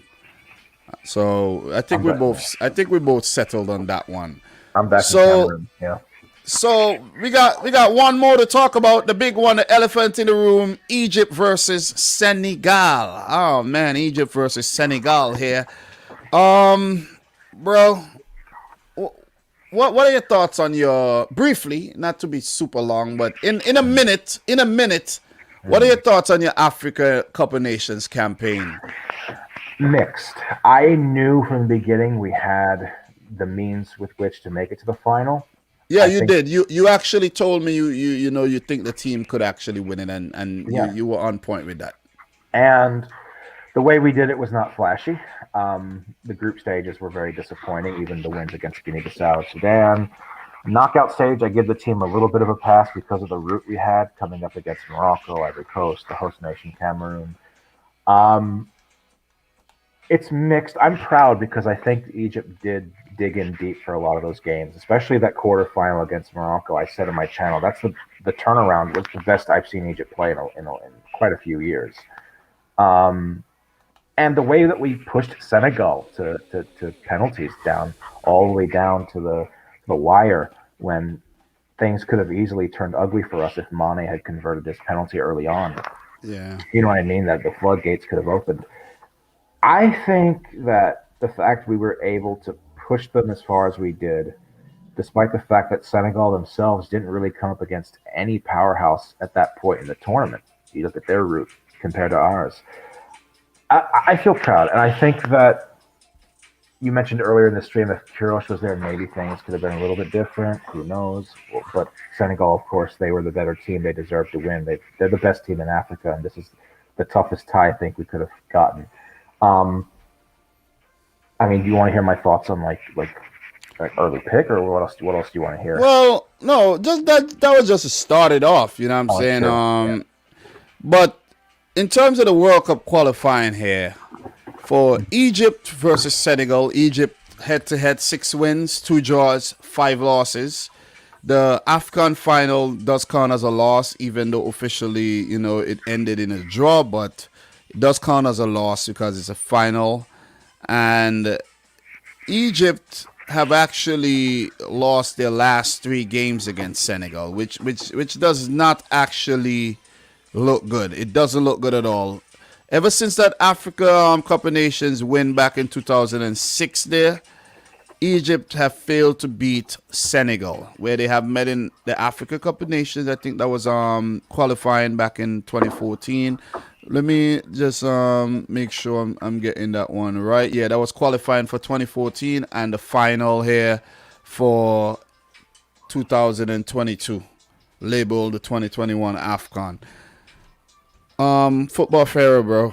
Just it ain't looking good for you guys, man. It ain't looking good at all, because this Senegal team, bro, under Aliou Cissé, you gotta remember, Carlos Queiroz just appointed. He doesn't even know his best team. But for Aliou Cissé, this man has been at the helm for 8 years. This is very rare for African football. These guys sack managers for fun. And for him to be at the helm so long, make it to back-to-back AFCON finals, took Senegal back to the World Cup, he knows his best team. He knows his players. A lot of these players he have worked with for the past 8 years, Carlos Queiroz, he don't know anything about these guys. He's just learning. He doesn't speak the language. You know, for Aliou Cisse, he's been there, done that, played for the national team. And it's nice to see a local African coach actually doing well with the national team as well. Because most of the times you find you have, you know, European managers being brought in or managers from elsewhere to get the job done. So you got to give Senegal a lot of praise here for sticking with Aliou Cisse for so long. Even though he's come under a lot of criticism, he deserves it, man. You know, you need a lot of patience in football, and I think they have been patient. And with the disappointment of 2019, they came back even harder in 2022, and their defense looks impregnable. What? They conceded just a few goals at the tournament, right? I think one I can't. In the AFCON? Yeah, in the AFCON. Not. They conceded two. I think they conceded one to Equatorial and then one to Burkina Faso. But the thing is, Abdou Diallo and Koulibaly, they look so good at the back there. And Saliou Ciss, you know, he looks ageless as well. And you have Bounassa, who's been definitely a revelation. You got to give him a lot of credit. He slotted into the Senegalese team very well. And then you gotta look at the midfielder of Mendy and Kouyaté. This team is, you know, you have Mane, Sarr, you have Jeju, or if you want to put Boulaye Dia and Bamba Dieng. Oh my goodness, this kid is nice. Idrissa Gueye as well comes to mind. This team, football fair, to be honest, it's gonna take a lot for you guys to beat this team. It's going to take a lot. I mean, you even go back to the last World Cup. Senegal were the best African team in that World Cup, even though no African team advanced ultimately. Yeah, yellow cards, right? Ill discipline. It was so weird how they got knocked out too, right? Yeah, and despite the fact that Senegal did not have a spectacular AFCON for the most part this year, they still got the job done. And they went on. They reached back-to-back finals in a 2014 tournament. And I think that, you know, Aliou Cisse does get a lot of credit. He knows his team more intimately because he's been there for as long as he has. And, you know, going through every area of the pitch, the depth that you just described, I think it's going to be tough. But, you know, I think the final that we gave them in the AFCON, I think we're going to make life hell for them too. I think that it's going to be difficult. The thing with Queiroz is, I was skeptical when he first came in because I thought that sacking El Badri was a very risky move midway through the last round. But almost right off the bat, when he came in, I think we started seeing a sort of proactiveness in attack. We started having more goal scorers emerge, other than Mohamed Salah, like Marmoush and Mustafa Mohamed, and compared that to the previous World Cup qualifying cycle of Hector Cooper. I don't know if you knew this, but Mohamed Salah played a role in 100% of all of Egypt's goals back in 2018 World Cup qualifying. He either scored them or he assisted them. It was that, you know. But do you think, I think right now with Egypt, it's a situation of getting Salah involved. I know Salah did play a big role as well, assisting and scoring in the games where Egypt did play well. Sure. But for the last few games, I don't think, especially the final, Egypt did not get Salah involved enough. And I'm worried about the supporting cast. I really think Gabaski stepped up, and I think he should be the goalkeeper here once he's fit. I think it will be a mistake to play Shenawi if Shenawi is fit. Agreed. I think it will be a big mistake to play him in those games. I think Gabaski is the man with the recent Afghan experience and the belief that he has in himself right now. He has to be the man in goal. But the question is, can Salah get the better of Mane and Co this time? I think for Mane, he has more players actually supporting him. If Mane doesn't do the job, Bamba Dieng, then there's Ismail Assar, who's another live wire. You know what I mean? They have goals from midfield as well. Whereas for Egypt, it's Salah and the supporting cast. Trezeguet coming off the bench looked very lively, as you mentioned. Mustafa Mohamed, Abdel Momen, is a player emerging as well from the back. But I just think they need to have Salah involved. If they give Salah more opportunities, then it could be a different situation. But I just think Senegal is just going to be way too much, bro. You know what I'm saying? I'm curious as to how Kirosh is going to approach that first leg in Cairo, because he could mimic what we did in the AFCON here, the way that we set up here and try to stifle Senegal and to drag the game on as long as we could. Or if he'll try to do a 180 and sort of like try to pounce early on, catch Senegal off guard, and then bunker in after that. I gotta be honest with you, and this is not just me, being Egyptian and being biased, but like, I think Senegal are the best team in Africa. I do think they deserve to win. You can only beat what's put in front of you. I'm not particularly. I'm impressed by their talent. I'm not impressed with their performances, and I think in the AFCON they were a little bit lucky getting the path they did.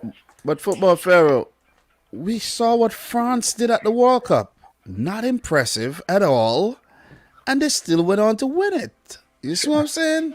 We saw that. But there could be a situation where the most recent AFCON champions do not qualify for the World Cup. Yes. And that's the crazy thing about Africa. And I was going to mention that as well. Did you know 7 of the last 8 AFCON winners did not qualify for the World Cup? Well, Cameroon back in 2017, they didn't make it for 2018. The Ivory Coast, they won it in 2015. They didn't qualify for 2018. Zambia, 2013. They didn't qualify. They never qualified for the World Cup. Mm-hmm. So, yeah, Egypt, they won it 3 times. 2006 to 2010, didn't qualify for 2010, nor 2014. So, yeah, definitely a situation that we could actually see. But for now, with the form that Senegal is showing and the talent, look, if Mane misses out, Senegal still looks good. If Salah misses out, then Egypt are pretty much screwed, in my opinion. Oh, yeah, for sure. We're in trouble. You know what I'm saying? So ultimately, before we do move on to the next confederation, that would be Europe, who do you think you guys would go through? I know your heart says Egypt, of course, but who do you really think? You know what I mean? Who do I really think? Yeah. I actually genuinely think there's balance in the universe and we're going to qualify. Oh my I actually God. think that. No, I think that. I think I would not. I don't want to play these guys. I don't want to play. But you think you guys are gonna shithouse and win it? What, the 2-legged tie? Yeah. I think we are. Yeah. No. Hand to God, like. I genuinely think we're going to come through this, and I accept we're not favorites. Yeah. I think it would be delusional to say that it's 50-50. It's not 50-50, but I think we're going to come through. I do. I think we're going to see a situation. From my opinion, I think we're going to see a situation where Senegal takes the spoils here for the AFCON and the World Cup qualifiers. That's just what I think. I did not have Egypt initially qualifying. Whether they played Senegal or whoever, I didn't pick Egypt to qualify. For some reason, I just didn't feel Egypt this time around. You're my boy, but you know what I'm saying? No, I get it. Yeah. I can't jump on the Egyptian bandwagon here this time around, man. You know what I'm saying? But if you guys do qualify, congrats, and you do have a chance of making it. We know that.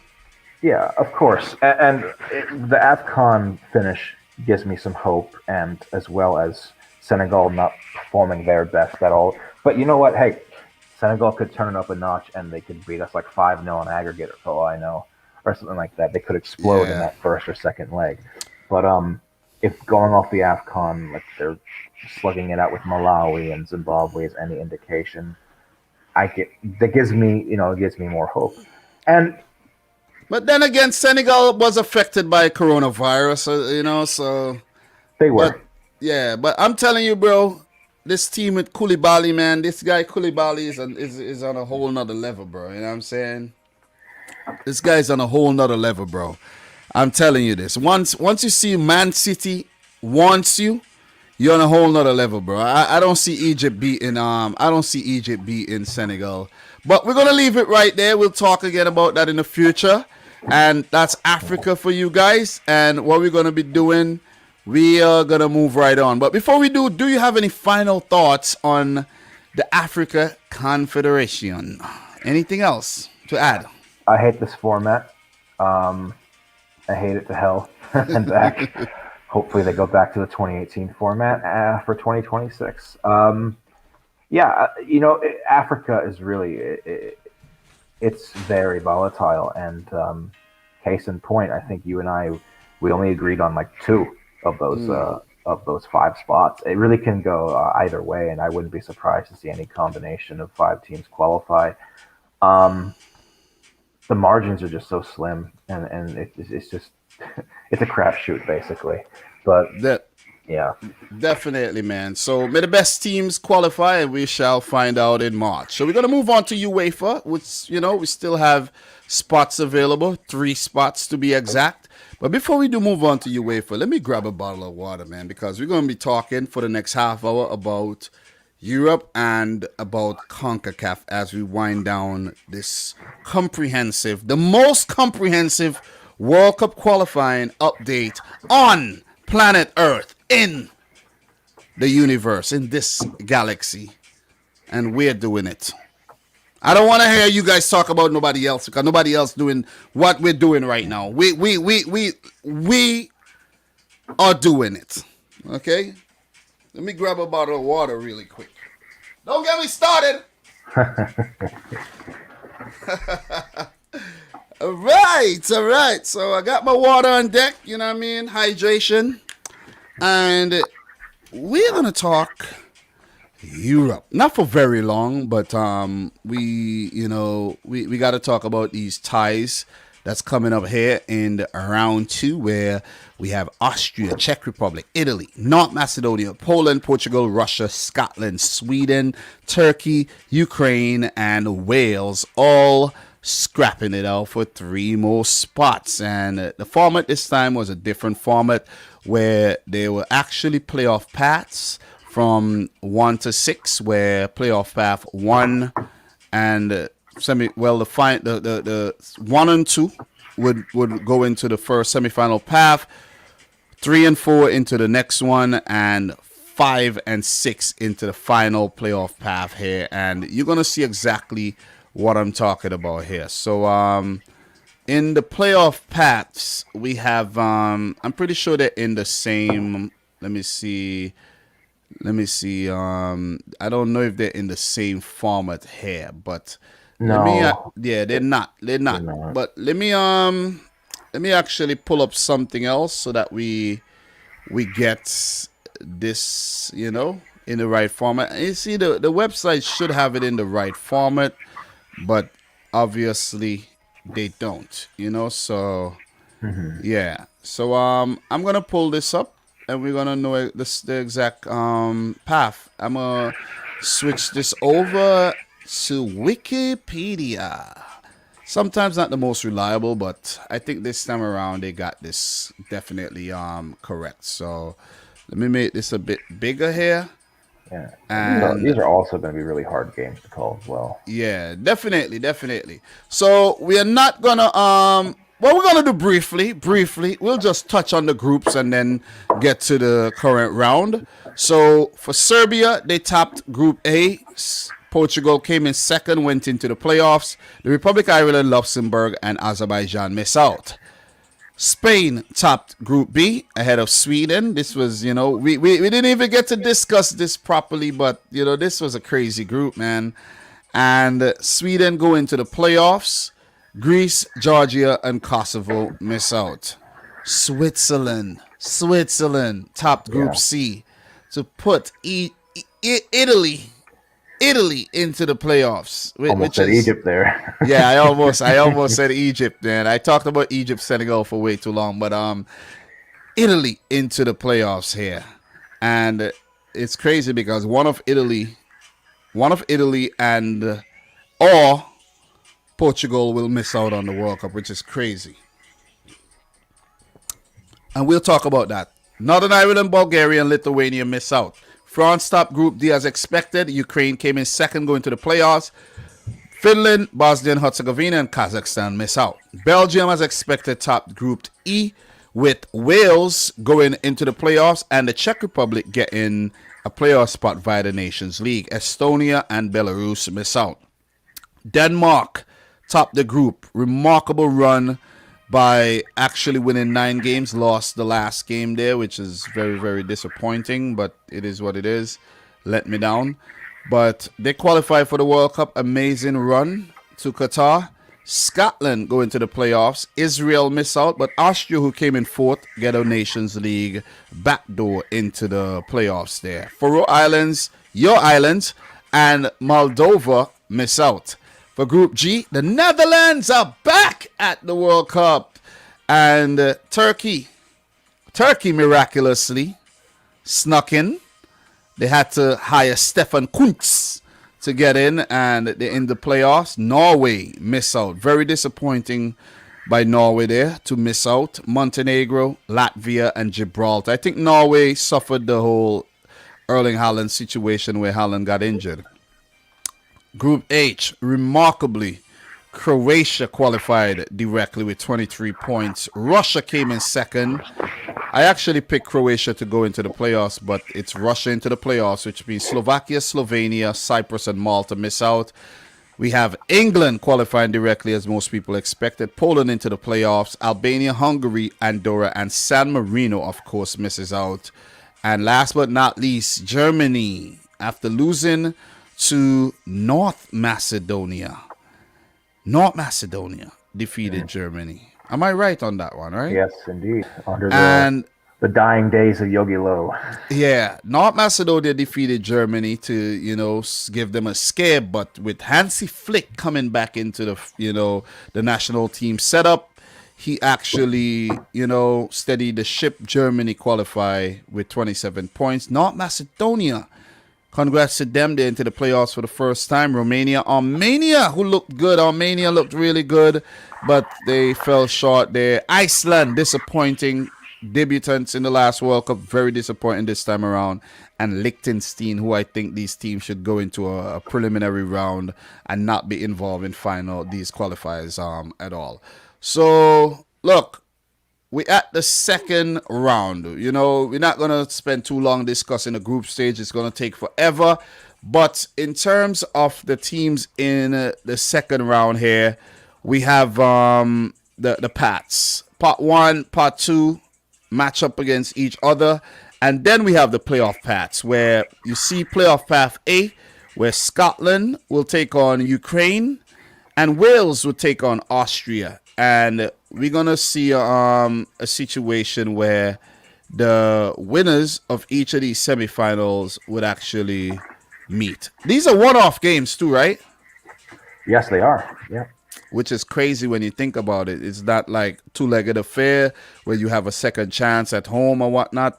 And these games are actually, for these games, for example, Scotland will be hosting Ukraine for this game, right? Yep. And Wales would be hosting Austria. So these teams got lucky in terms of ended up being hosts. So that is also something you have to factor in. And look, man, this format is a weird one, never used before. And with the Nations League being factored in, it's give the competition more significance. So we see situations where Scotland and Wales could meet each other. I haven't made up my mind yet to who I think are going to go through these ties. I will. I have a month and some to do so. But Scotland and Ukraine is a good one because, look, Scotland, they are a very good team. They have some quality players who are featuring in top Premier League teams. You think Tierney, Robertson, you think the Armstrongs as well. Mm-hmm. Che Adams have looked good recently. Lyndon Dykes as well. So they're going to be a very, very difficult team to beat, in my opinion. And as for Ukraine, I think what they're lacking right now is leadership. The fact that Shevchenko left the helm. And, who's in charge now? Valery Karpin? or is that the Russian guy? That's a Russian coach. Yeah, yeah. So I can't remember the manager's name off the top of my head right now, but let me just click this Ukraine thing and get the manager. Alexander Petrikov. All right, so Petrikov is actually in charge. At least I remember the Russian manager. He's new. What are your thoughts on the Scotland-Ukraine matchup here? I think all these games are really tough. I mean, Scotland, you have to give them a lot of credit. The last couple of years, they've really emerged. Ever since, I think, the first nation in the Nations League, they've done really well for themselves. And when they made it to the European Championship, they were the only team to get a result on England in Wembley, no less. They're going to relish this opportunity. They haven't been to a World Cup since 1998. They're hosting this match at Hampden Park, I think. And if they come through this, it could set up an all-UK clash potentially with Wales. I think this is Scotland's best chance to make it back in a while. And at home, they're going to have that advantage. With Ukraine, guys like Yarmolenko, Zinchenko, Roman Yaremchuk, they made it to the quarterfinals, I think it was, in the Euros. I think I agree with you. The whole factor of Andriy Shevchenko no longer being at the managerial helm, it kind of throws it up in the air for them as far as like who can make those big in-game decisions in those key moments. One thing, though, going in Ukraine's favor is they did go undefeated in qualifiers. They actually drew 6 out of 8 games. Yeah. They avoided defeat to France, but then they also could not dispatch with Kazakhstan twice. So, yeah. I think the ball is in Scotland's court here. The home crowd and everything, you know what I'm saying? It's really gonna be tough to topple this Scottish team, in my opinion. This team is gonna be hard to beat. This Scottish team is gonna be hard to beat. Hampden Park. I heard a lot of people say that's like one of the best venues in terms of the atmosphere too. Yeah, definitely. Yeah, so I think Ukraine, they'll have to play out of their skins to get the better of Scotland. And I fancy Scotland here. I have to say I fancy Scotland. As for the next teams in the path here, Wales versus Austria. The game will be at Cardiff. And that's another advantage there for a very good Welsh team who, had a setback with Ryan Giggs as well. In terms of him being the manager and the whole situation, his legal troubles, and the manager who actually stepped in, and Rob Page who stepped in as caretaker. And interestingly, Ryan Giggs is still listed as the head coach. You know what I'm saying? Pending the legal situation there. I guess innocent until proven guilty. And we're gonna see a situation where we could see Wales versus Scotland, and the final will be hosted by Wales or Austria if they do go through. Yeah. So just keep that one in mind. That's huge. And for Austria, they are actually a team that's very, very difficult to gauge as well. Where we expected them to actually get rid of Franco Foda after the Euros. But they didn't. They stuck with him, and he, they were kind of in a position where the Nations League favored them, and they didn't really need to do anything crazy in qualifiers. So they're tricky. They're a tricky team to get, but they have so many talented players who ply their trade in the German Bundesliga. David Alaba, of course, their talisman. They have Marko Nautovic back again. So it's gonna be a tough one. But look. For Wales, who haven't made it to the World Cup since 1958, they would be itching to get back to the grand event. And Gareth Bale, Ramsey, a couple of the youngsters, Nico Williams, and a few of the names are not coming to me right now. But this Welsh team is very, very talented. Daniel James, Daniel James of Leeds United now. I've been playing some, better on the Leeds than Man United, if I'm being real. It's going to be tough for Austria. This one is hard to pick too, I would actually, let me just say this. I want the All-Britain final. I want the All-UK final, man. That's what I want to see. Well, my thoughts on Wales, Austria. I actually think Wales is a more refined team than they were 4 years ago. despite the fact that they got to that semi back in 06 and 2016 in the Euros. Euro 2020, they punched above their weight again, I think. They Yeah. cut through a group where containing the Italians and the Swiss and even Turkey. Um, Remember, prior to that tournament, Turkey and Switzerland were billed as higher than the Wales, but Wales actually ended up finishing second, and then they came undone against Denmark. Um, Austria is the wild card, I think, in this path because you never know what you're going to get with them beyond the shadow of a doubt. Remember, they pushed Italy to the brink. If that match had just gone a little bit differently, I think who missed his chance in front of goal? Was it Marcel? Who's the guy's name? Marcel something. They had a chance to take the lead. I can't remember. Marcel Sabitzer. Sabitzer, yeah, I almost said Schmelzer, but Marcel Sabitzer. They could have the entire complexion of that tournament could have changed, and they gave Italy, one of the eventual champions, one of the toughest games in that Euros. So they can always, when they have their shit together, they can. They're wild card, but it's up to tactics. I think Franco Foda, whenever he plays Alaba in a more attacking position, they do better. You know what I'm saying? He was putting him at center back. I'm sorry. Yeah. That was weird. Exactly. So he does like to play at center back. We see that a lot, but still he does play a lot better when he play in the forward position. I'm going with Wales. Yeah, I'm going with Wales too.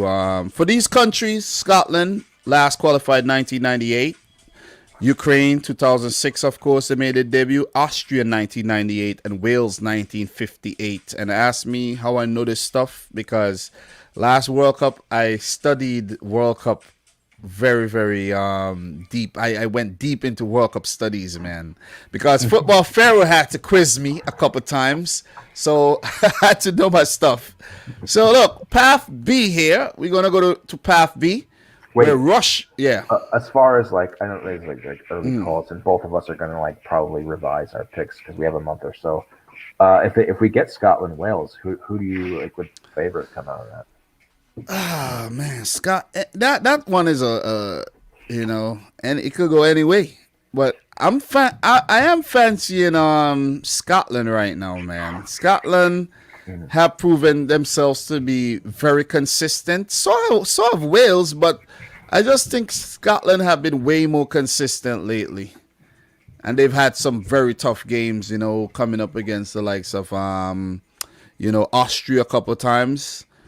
Israel, so I'm fancying Scotland here above Wales. Look, it doesn't really matter who qualifies. It's nice to see one of these teams back to the World Cup. But for Ukraine, I just think, they haven't been performing well lately. They've been getting the results, the draws, but Austria is a coin toss for me. So for Path B here, Russia, who I thought were going to actually qualify directly, they sacked Stanislav Cherchesov after the Euros, which came as a shock. I didn't even realize they had done it, but they done it, and they're coming up against Poland here. That's going to be a tough one to predict as well, because Poland with Robert Lewandowski, they need the other players to step up. And Sweden versus Czech Republic. Czech Republic have looked really good lately. And Sweden is a team that I don't know, man. They had it, and they just blew it, man. They just completely blew the opportunity to send Spain into the playoffs. So how are you feeling about Path B here? I think that Sweden could be the biggest screw job in the entire 2022 World Cup qualifying cycle. Spain qualified directly by the grace of Sweden's fuck up. Yep. I think that they screwed up so badly. They after beating Spain, they went into that final match in Spain needing to beat them again because they lost to Greece. They lost to Greece, and then I think they dropped points to Georgia as well. Yeah, it was it was really weird, man. It was weird. Really. They had it, and they blew it. They had it, and they blew it. And they're coming up against the Czechs, and I think the Czechs really could be the sleeper team here. They did well at the Euros. Yeah, respectably. They knocked off the Netherlands. Patrick Schick was like joint top goal scorer of that tournament, I think, with Ronaldo. And the only thing going against the Czechs here that makes me weary is that based on the format, they'd have to play 2 road games. So they had to come through against Sweden, and then the winner of Russia-Poland will host the final match. I don't know if they could do it twice on the road, but the Czechs, they're looking to make it back for the first time since '06. I think that they're well coached. I think Yaroslav Šilhavý, he's done a decent job with this team. As far as Russia and Poland go, Russia came very close to direct qualification. That own goal they scored in the last game against Croatia, they're going to be that game was a scrappy game in the rain and the mud, man. Yeah, that one was not pretty. They needed a draw just to qualify directly. So Croatia deserved it, though. Croatia really deserved that win, if you ask me. But look, for Sweden, a question I have: do you think they should leave Zlatan Ibrahimovic out? Because since he came back into the fray, I think that's where they kind of went downhill. Though, if I'm being completely real, it's a nice romantic gesture to bring him back into the setup, but it hasn't helped the team at all. I've got a lot of heat on this on social media, but I think he needs. I never was in support of him coming back. It's not a coincidence, in my view, that Sweden. I don't know. You remember Sweden in like the early 2010s? They were garbage. Yeah, that was Zlatan's prime too. Between like 2010 and Euro 2016, this team was crap. They weren't. I'm sorry, I'm not parsing words. I'm frustrated with Sweden, as you can tell. Yeah. But they missed 2 World Cups, 2 group stage exits in the Euros. And then as soon as he retired, 2017, they prevented Italy and the Netherlands from qualifying for the World Cup, made a run to the quarters. They looked really good at the European Championship, got unlucky, I think, against Ukraine. And ever since this guy's come back in, it's like a return to that old form under when they used to have Eric Cameron. It's like a night and day, and I hate to say it, but you don't want to put it all on one player. I mean, you have to criticize the team and the coach as well for. Bro, when you have Zlatan back, when you have Zlatan in the setup now, what's gonna happen is guys like Alexander Isak is gonna start doubting himself now because pressure is on him. He was an automatic starter. Now you have Zlatan in the team, then the coach has an option whether to bring off Isak, bring on Zlatan. No, there's a Zlatan shadow looming over Isak now. You see what I'm saying? So it's like, just leave him out, man. Yeah, just leave him out. Just leave him out. You were doing so well when you moved on, and you're having guys step up like Emil Forsberg and this guy. Exactly. Emil Forsberg had a fucking great Euros. I mean, he got unlucky. He hit the crossbar, I think, twice in that game against Ukraine. But he was so clutch for them in the group stages for Sweden. Isak looks like a really promising like upstart talent. And then I don't know why they're going back to like old history now with Ibrahimovic. There's some players that are like this. They're very stoic and they have a cult of personality. They build up with their clubs, but for their national team, they just, I hate to say it, they're poison. I think he's poison for Sweden. Toxic for the team. So look, playoff path B is a little bit difficult to predict, though. To be honest, final will be hosted by Russia or Poland, and look, Sweden, Czech. This could go anyway, man. I'm not calling this one. This is just for discussion purposes. But the team I picked to qualify for the World Cup was Russia and Sweden. I didn't pick Czech Republic, and both of those teams can't qualify. There's only gonna be one. So, you know, let's leave that there, and we'll talk about that another time. Path C. Wait, we never talked about Poland, though. We never talked about Poland. Oh, what do you mean? We didn't talk about Lewandowski and the other guys? That what you mean? Yeah, I think Poland's on the downturn anyway. So. What do you mean? We didn't talk about Lewandowski, the team that needs Lewandowski? Yeah, exactly. Yeah. Look, man. Look. I think they do have a chance, but the other guys got to step up, man. They got to step up. Lewandowski cannot do it by himself. You know what I'm saying? I think if they down Russia, it's gonna be tough to get the better of Sweden or the Czech Republic. But they could well do it. They could do it. I think every team in this path, they have a chance. Every team have a chance. But I don't mean to move on from Poland there. But it's just that it's just a coin toss here. These are just coin tosses in my opinion. But look, the last path is the most interesting path where we have Italy coming up against North Macedonia.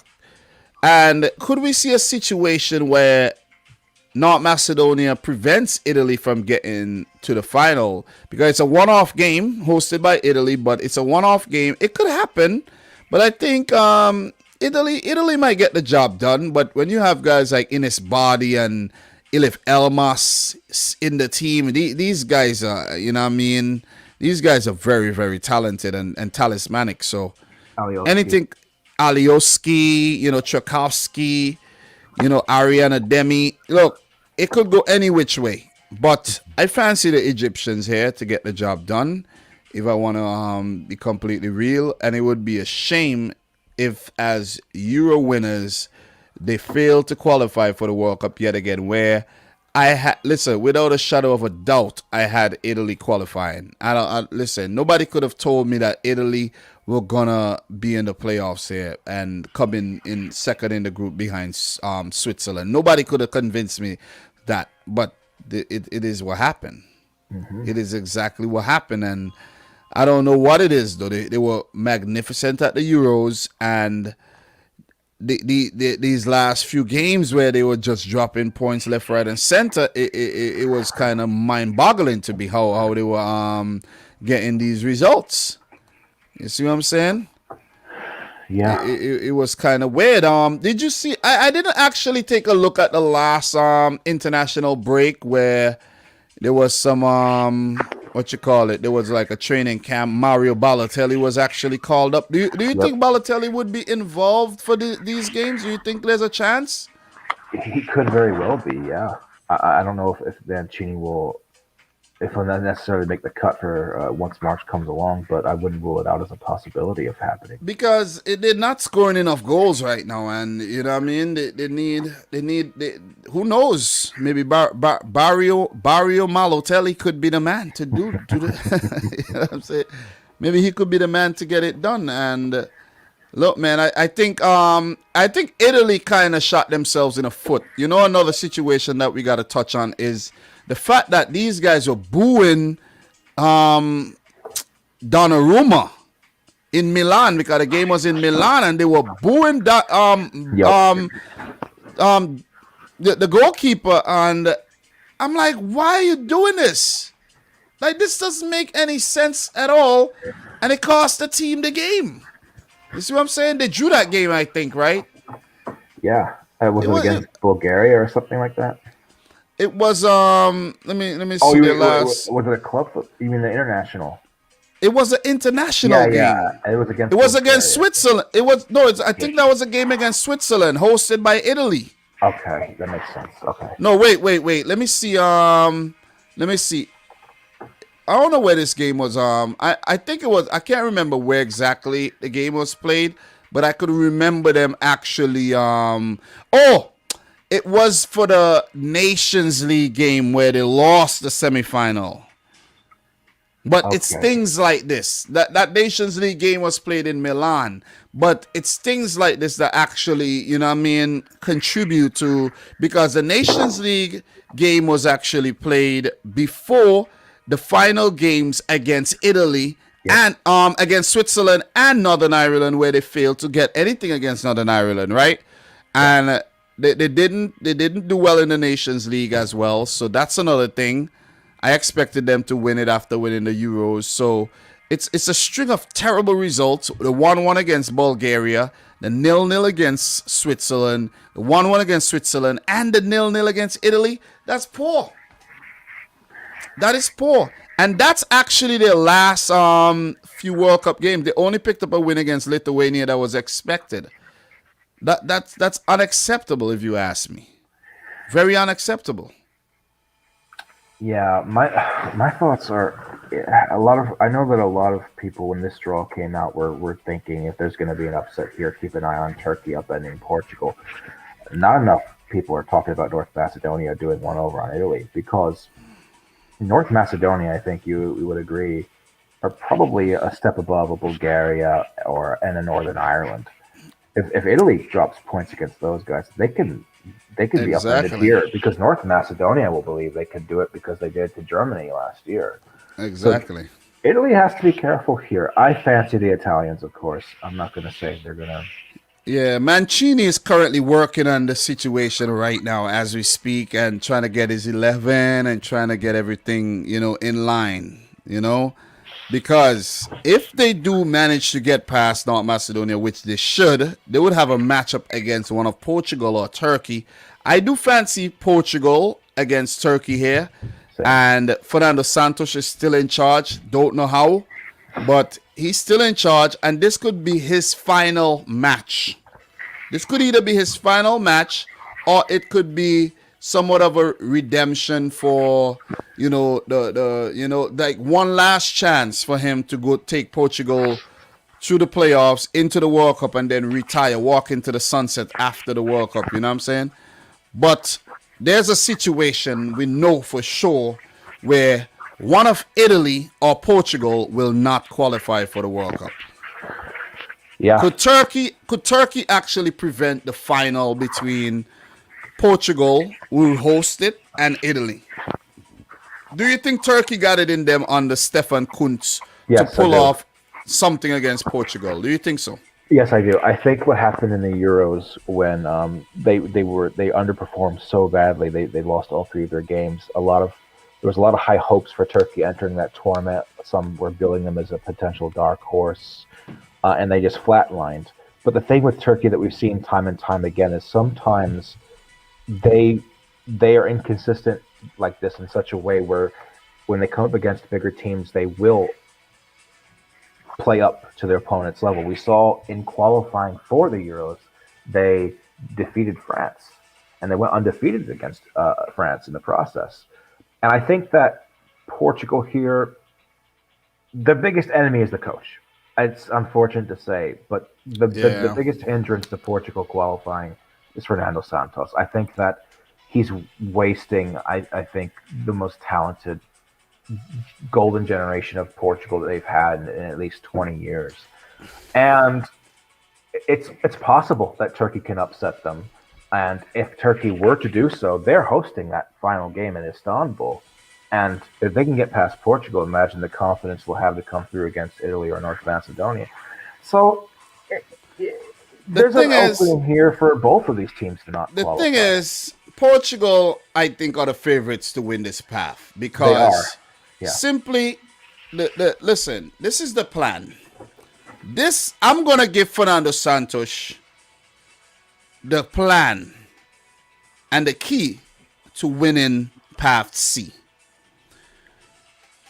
Ruben Diaz has to be involved at all times.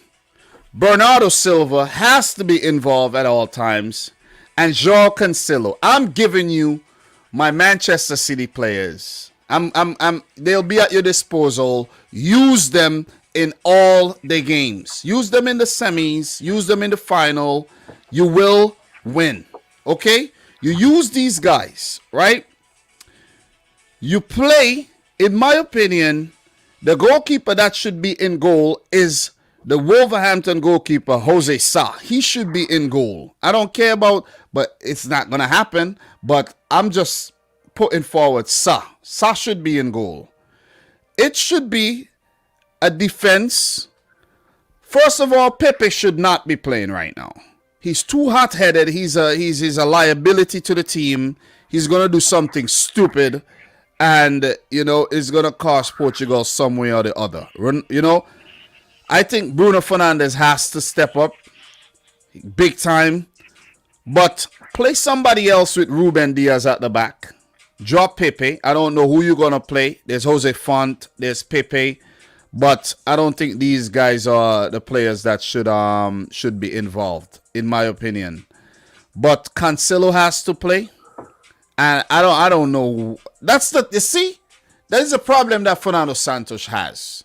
A selection conundrum where there's so many quality players at his disposal that he does not know who to play at any given time. You see what I'm saying? Mhm. Because I think with Jota, you have Ronaldo, you have Bruno Fernandes, you have Bernardo Silva, you have Pedro Gonçalves. You know what I'm saying? The list goes on. You have Gonzalo Guedes, you have Andre Silva, you have Renato Sanchez. The list is so long. In other words, a team that has no business missing out on a World Cup and shouldn't be in this situation to begin with. And it's funny because, like, it's almost as if Italy and Portugal suffer from opposite problems. I think Portugal's issue is getting the lineup selections right and coaching matters. I think with Italy, I think this is psychological.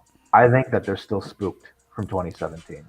Like, they shouldn't be in this situation. They should have gotten the business done in their group. Didn't even have to beat Switzerland. They should have just not dropped points elsewhere. And what's really interesting, I think Mancini has a double job here. He has to get his selections right, but he also has to get this team's mentality heading into these two legs correctly, because they're potentially staring down the barrel of missing out on a back-to-back World Cup. And that's going to be more devastating than last time, especially considering they'll have felt when they won the Euros, they put that behind them and they had turned a new page here. Yep, I thought so too. And, it's incredible what 4 short months can do in football. But as far as early predictions go, Italy is going to miss the World Cup again. Yeah, I think they're missing. It's looking likely, bro. Look, but for Portugal, I said one of Jose Font or Pepe shouldn't play. These guys are 38 years old. But when you look around at the options that Portugal have available in terms of defense, there's not a lot in terms of center backs. You see what I'm saying? I just took a look at it in terms of experienced players. So I think one of these players will be involved. Is Pepe actually suspended or something? I think there'll be some suspensions, of course, but I could recall Pepe getting a red card recently. So I can't even, but I'm not look, sure. yeah, but not to get too deep into that.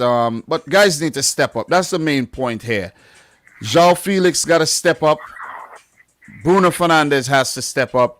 Cristiano Ronaldo has to step up big time, because look, they had no reason to lose. Let's just give it to Serbia. Serbia were damn good in that game, though. Yes, they were. Serbia were good in that game, and they deserve it. But Portugal have themselves to blame here, and maybe they could blame the fact that they didn't have goal line technology in that other game against Serbia too. So the main reason at the end of the day I lean towards Portugal is because when you really think about it, if we get that Italy-Portugal game, the longer that match goes on, 0-0, and the pressure starts mounting, who's that guy in the pitch you trust to get you that goal out of nowhere? It's Ronaldo. Yeah. But look, there's also a situation, just like Portugal missed out on the direct spot to Serbia, that Portugal could miss out. There's a situation as well where both Italy and Portugal could miss out. For sure. You see what I'm saying? So it's either both Italy or Portugal or one of each. Or we could see a situation where one of them get into the play. We could see a situation where there's a North Macedonia-Turkey final, or there's a Turkey-Italy or a North Macedonia-Portugal final. You know what I mean? So yeah, anything could happen, man, and it makes for fun discussion. Also, so look, I think Chiesa might be missing for Italy, because I think I heard a couple weeks ago, like he picked up a knocking or something. And that's going to be a big miss. That is going to be a big miss. Huge. Players would need to step up indeed, and now would be the perfect time to do so. So in the playoff paths, I did pick Portugal and Italy to both qualify. Right now, I think it's hard to pick, but Portugal should be the favorites here, seeing that if they win, they'll host the final. Agreed. And the next path, I'm sticking with Sweden. and Scotland for the other path there. I don't think I picked any of these teams to qualify for the World Cup there, and one of them will. So, Okay. any closing thoughts on Europe before we move into the final confederation? Our favorite one, our favorite one. Yeah, I have Portugal. I think Sweden will do just enough, and I think I lean towards Wales. The third one. All right. So yeah, man. It's been over 2 hours so far. We've been doing a great job, and now we're on the final stretch. CONCACAF, everybody's favorite confederation, not just our favorite confederation. Everybody's Everybody. favorite. Exactly. So we're in the final round, and just to touch on the games that were recently played here. In January, Jamaica 1, Mexico 2, USA 1, El Salvador 0. Honduras 0, Canada 2, Costa Rica 1, Panama 0. Canada 2, USA 0. Panama 3, Jamaica 2, 0-0 between Mexico and Costa Rica, and El Salvador 2, Honduras 0. Jamaica 0, Costa Rica 1, USA 3, Honduras 0. El Salvador 0, Canada 2, and Mexico 1, Panama 1. This is what the octagonal table looks like going into the final 3 match days. Only 3 more games to go until we find out the teams that will qualify directly in first, second, and third, and the 4th place team that will go into the Interconfederation playoff to face one of the teams from Oceania. We're not going to say it's New Zealand yet, but most likely it's New Zealand. Football Pharaoh, how are you feeling about the CONCACAF World Cup qualifying so far, man? You know, wait. Before I do get into that, Canada, of course, on top. USA second with 21 points. Canada do have 25. Mexico third with 21. Pardon me. Panama a fourth with 17. Costa Rica in fifth with 16. El Salvador still alive somewhat with 9 points after 11 games, but Jamaica officially eliminated with 7 points. Honduras officially eliminated, winless with 3 points. What are your thoughts here? I love the new format. I think that just about the teams we thought would be in the top 3 or 4, more or less, are where they are. It's coming down to the wire, and a lot of these games are going to be very close. With a final window in March, 3 games. The USA has a pretty tough schedule. We'll get to that in a moment. But I've been very impressed with Canada. They've taken this confederation by storm. It pains me to say it as an American. I think they're the best team in the confederation. And I think that Honduras has just been shockingly poor. They've been their whole federation just been going through a full-blown existential crisis. Jamaica having their own issues. El Salvador just not good enough, but they're spirited. Costa Rica, resurgent. We'll get to them more in a moment. Panama, hot or cold, but they're doing enough to stay afloat. Mexico not doing so great, but they're getting the job done. And yeah. So you mentioned the format. What format do you think they're gonna use for the 2026 World Cup though? Well, I'm not sure because we actually don't even know for sure yet if US, Mexico, Canada will qualify automatically. There were talks of like us having to go through a process where there would be a possibility of us not even making it. Like that idea has actually been floating around. I don't think it's gonna stick. That doesn't make any sense, bro. I know what you're saying, but that does not make any sense. The hosts must play. I don't think it's going to happen. I mean, I think all 3 teams will qualify directly, and we might play like dead rubber qualifying quote unquote games for preparation. Or not dead rubber, but prep games. But as far as the format goes, do you think that we could see an octagonal again, being that more teams will be qualifying apart from or do you think? I actually think, I actually think we could I actually think we should have an octagonal, but take the USA, Canada, and Mexico out of it and allow these teams to organize their own friendlies against teams from all over the world so that they could get the exposure in that 48 team World Cup. You see what I'm saying? Just play some teams from Africa, play some teams from CONMEBOL, Europe, and just leave the other teams who are vying for those other spots to just scrap it out. You see what I'm saying? It also depends on the number of spots CONCACAF is getting. But what I'm saying though, before you do, what I'm saying is that it would give the other teams just a more, just let them be. Let them just get that belief in themselves to just, okay, we don't have Mexico, we don't have USA or Canada in our way. Let's scrap it out here. Let's just, you see what I'm saying? So right now, for CONCACAF, there's 6 spots. So that means 3 would automatically go to the host, which means that there'll be 3 more spots available, right? And then there's a playoff. There's a playoff tournament where the host, I think, does have 2. Okay, this is what the playoff tournament entails. A playoff tournament involving 6 teams will be held to decide the last 2 FIFA World Cup berths, consisting of 1 team per confederation except UEFA, and 1 additional team from the confederation of the host, i.e. CONCACAF, which means that 2 more CONCACAF teams will go into the playoffs. So 3 automatic and 2 more into the playoffs, right? Which gives those teams a chance where we could even have 8 teams from CONCACAF at the World Cup if they do perform well.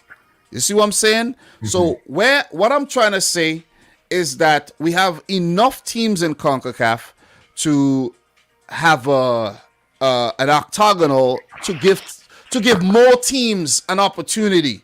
You see what I'm saying? But I just have a feeling they may go back to the hex. You see what I'm saying? To just narrow things down. You know what I'm saying? And we will talk, stick a pin right there. We will talk about the 2026 World Cup in the future. I'm very excited about talking about this because we have teams like Suriname, we have teams like Curacao who's gonna put their, you know what I mean, their themselves in contention there. Jamaica would fancy themselves. If Jamaica doesn't make it to 2026, I don't know, but it's gonna be difficult for them too, which is crazy.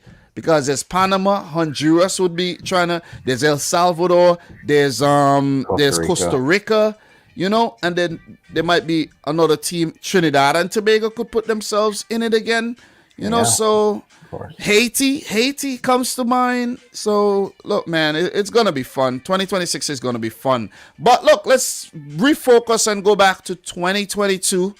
And look. Honduras. Let's just touch on the teams that won't make it no more. Get them out the conversation. Honduras, they were just poor, man. You know, they had to sack their boss, Fabian Coito. Hernan Dario Gomez came in, and he has actually done worse, which is ridiculous when you think about it.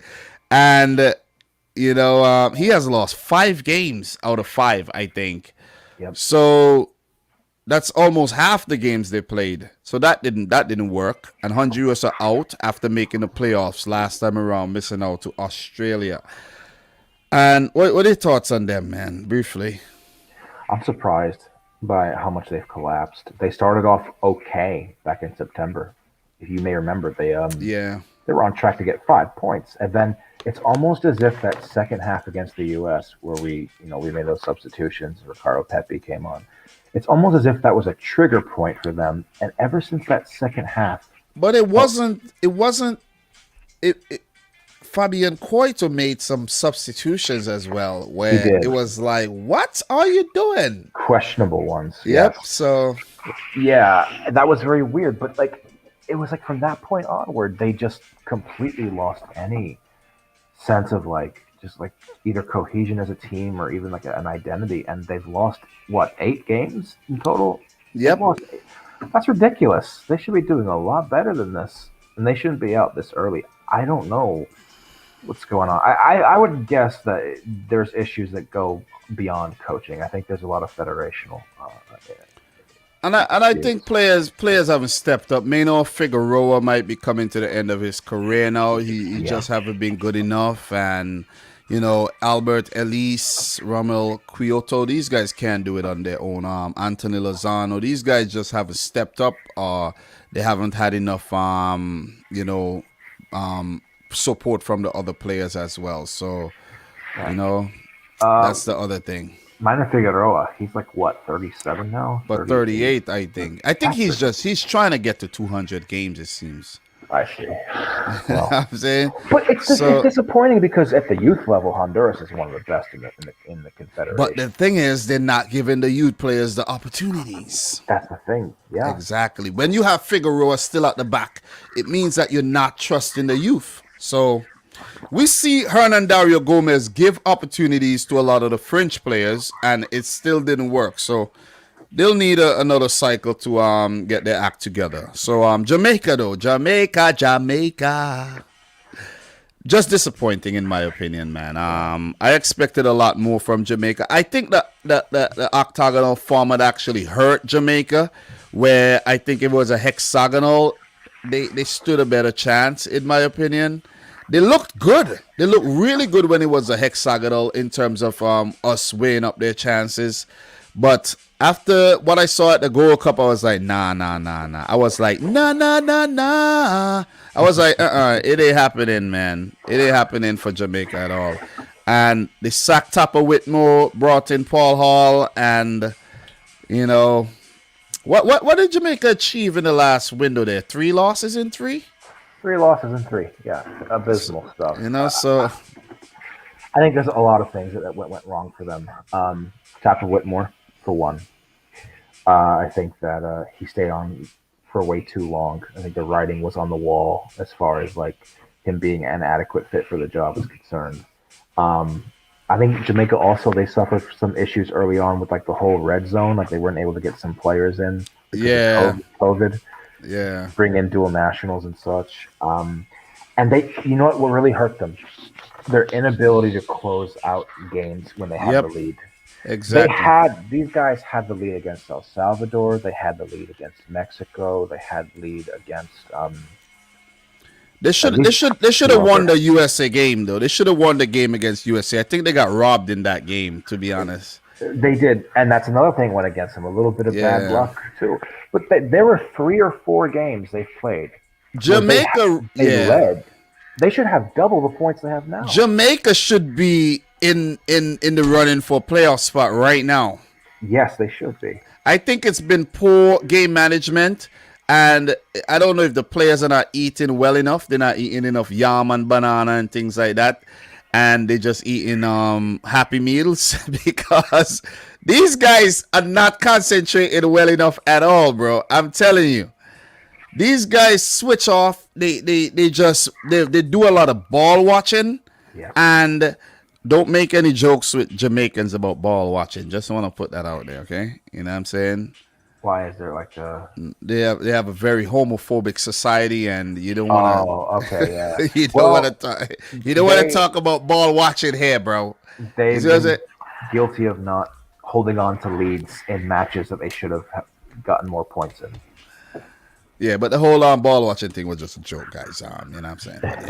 But look, they haven't been good enough, and they've had some good patches, but overall not good enough in my opinion. Look, El Salvador still in with a shout, but I don't think they'll get that playoff spot.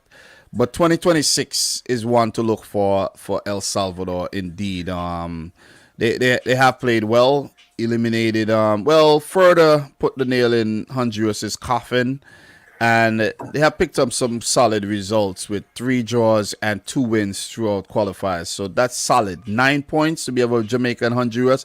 Not many would have predicted them to be in this position right now. And you got to give Hugo Perez a lot of credit, man. He has done a great job. And a lot of players have really stepped up. And this team is a team that they could continue to work with. I just hope they don't pull the trigger on Hugo Perez's tenure. And you know what I'm saying? I just hope they keep him in I should say pull the plug. I hope they keep him in charge for the next 4 years because he's doing a great job. Yeah, they are, and they've I think overperformed Yeah, um, in definitely the overachieved. in this Ocho, and that they're pretty happy about the fact they eliminated their arch rivals Honduras. They were the ones to officially put like the Yeah, the death blow in Honduras as a qualifying hopes. But El Salvador, going back to the Gold Cup, they've showed a lot of tactical like discipline, and I think that with the players they have at their disposal, they're not by any means among the most talented side in Central America, but they've been trying to squeeze out the most they can, and I think that it's an exciting time to be an El Salvadoran fan because in previous El Salvador teams they were dealing with like match fixing scandals and a whole bunch of other like disputes. This is a 2026 project. I think yeah. that we knew all along this was something to build for toward the next cycle. And if they can finish sixth, if they can stay where they are now on the table, that's a respectable finish. Yeah, they've done well. They've done well. And even though they have lost 6 games, I don't have anything bad to say about El Salvador, which is crazy. Me neither. So we Me move up to Costa Rica, who's been on an upward surge lately. Luis Fernando Suarez and his team, they were put in a desperate position, and they picked up some really good results. And you gotta give credit to the team, and they're staying within grasp of getting that playoff spot. I don't think they'll qualify directly. They still can. They still can get a maximum of 25 points, but it's gonna be hard for them to do so. But I like what I see from Costa Rica lately. I gotta say, it was quite unfortunate. What did they do in the last window? They beat Jamaica. They picked up Like a draw on the road draw. against Mexico. That was big. Exactly, And and they beat somebody else at home. yeah, I think that was Hon- let me just pull this up really quick. I can't remember every single thing that happened, but they did beat Jamaica on the road. That was the last game. They got a point against Mexico, and they beat Panama. So they got 7 points. They got 7 out of 16 points in the last international break. That basically revived their World Cup qualifying campaign, and they're putting pressure on Panama, Mexico, and the USA alike. And for Costa Rica, the games that they have coming up, right, in March, they have Canada at home. It's going to be a tough game, of course, and they do have the USA, another tough game. So it's against them, and they do have El Salvador. So it's tough. El Salvador on the road is gonna be, it's a winnable game, but I think the games against Canada and the USA, they're winnable games as well, where Costa Rica know the odds are against them, and they could definitely win those matches, and they could put USA in a really tough situation. So yeah, I think, well, 7 out of 9 points in the last window is excellent. In the last 4 games, you want to add the last game in 2021, they picked up 10 from 12 points. That's excellent. yeah, That's the thing with Costa Rica. This is why I say this all the time, but like I sound like a broken record. Pedigree in World Cup qualifying matters. It don't matter if Brian Ruiz, Joel Campbell, these guys are 200 years old. You never write off Costa Rica in K CONCACAF. Law, bro, K Law Navas, Lord Yes. K Law. I think is the inspiration here for this team. And I think USA, Canada, and El Salvador are gonna find it really, really tough. Of I course. think I think the team in trouble here right now is Panama. Panama are in trouble because of Costa Rica's their resurgence, and the fact that their back is against the wall, and we know with Greg Berhalter anything could happen.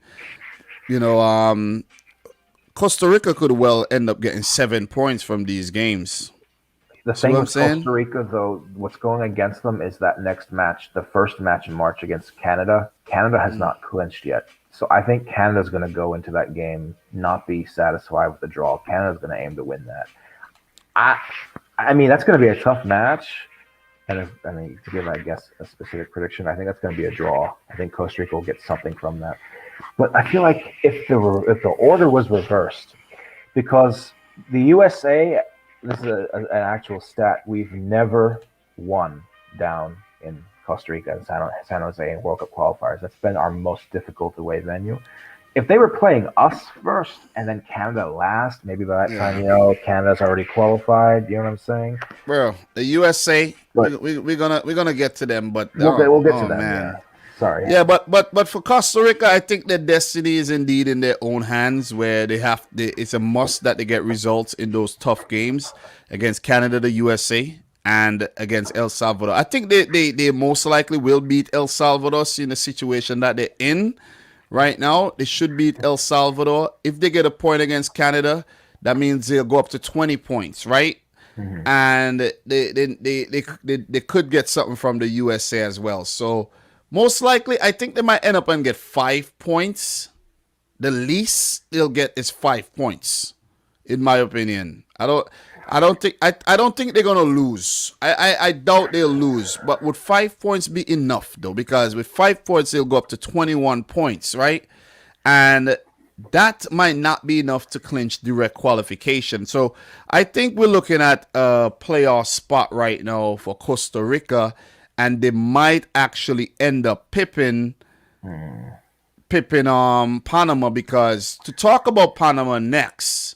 Panama, they have been hot and cold. Good in September, not good in October, good in, you know what I'm saying? So look, their next games are very tough as well, where they have to play the USA and Canada last. But the game against Honduras is one that they would aim to actually win. They have to. So they have to beat Honduras. That'll be in Panama City. I think they'll do it. I really think they'll do it. But the problem is against the USA on the road. They might just lose that game. And I think they'll lose that game, to be honest, to be real. And that would be the game that the USA has to win to kind of secure that direct World Cup spot. Because if they win that game, it means that the USA will go up to 24 points, right? And for Panama, right now with 17, 24 points would pip 23. Whereas if they win the remaining, so right now the USA are looking good to qualify. Let's just put it that way. Mexico, I think, will qualify. Canada. So I do think Panama and Costa Rica right now are scrapping it out for the playoff spots. Let's just make a long story short, and say those teams. And I think they find themselves in that position because of the inconsistency of both teams, where they have dropped points unexpectedly. You see what I'm saying? So we saw a situation. El Salvador beat Panama. You know what I mean? Jamaica. I think Jamaica went to Costa Rica and got a point. So I think these results are going to come back to haunt them at the end of the day. But what they have working for them is that the Interconfederation playoff is against a New Zealand team that they would fancy their chances against. So look, it's going to be good, man. Next month is going to be good. March Madness, baby. It's going to be good. Look, I'm going to keep it moving. Mexico. Any closing thoughts on Panama, by the way? Thomas Christensen doing a great job. Just want to mention his name. They got some good players. I think Eric Davis is a quality player, man, with his left foot. But I just think they're way too inconsistent, man. You know what I'm saying? They're mercurial. Look what they did. They could come back from being 2-0 down to beat you. They could just, they're a hard team to predict. I think the Honduras game, the first one in that window, is a must-win for them. Otherwise, they're in big trouble. Yeah. And as far as them going on the road to play the U.S., they're going to believe they can get something from that because they beat us. They beat us in Panama City, and we have to be very careful when we play them.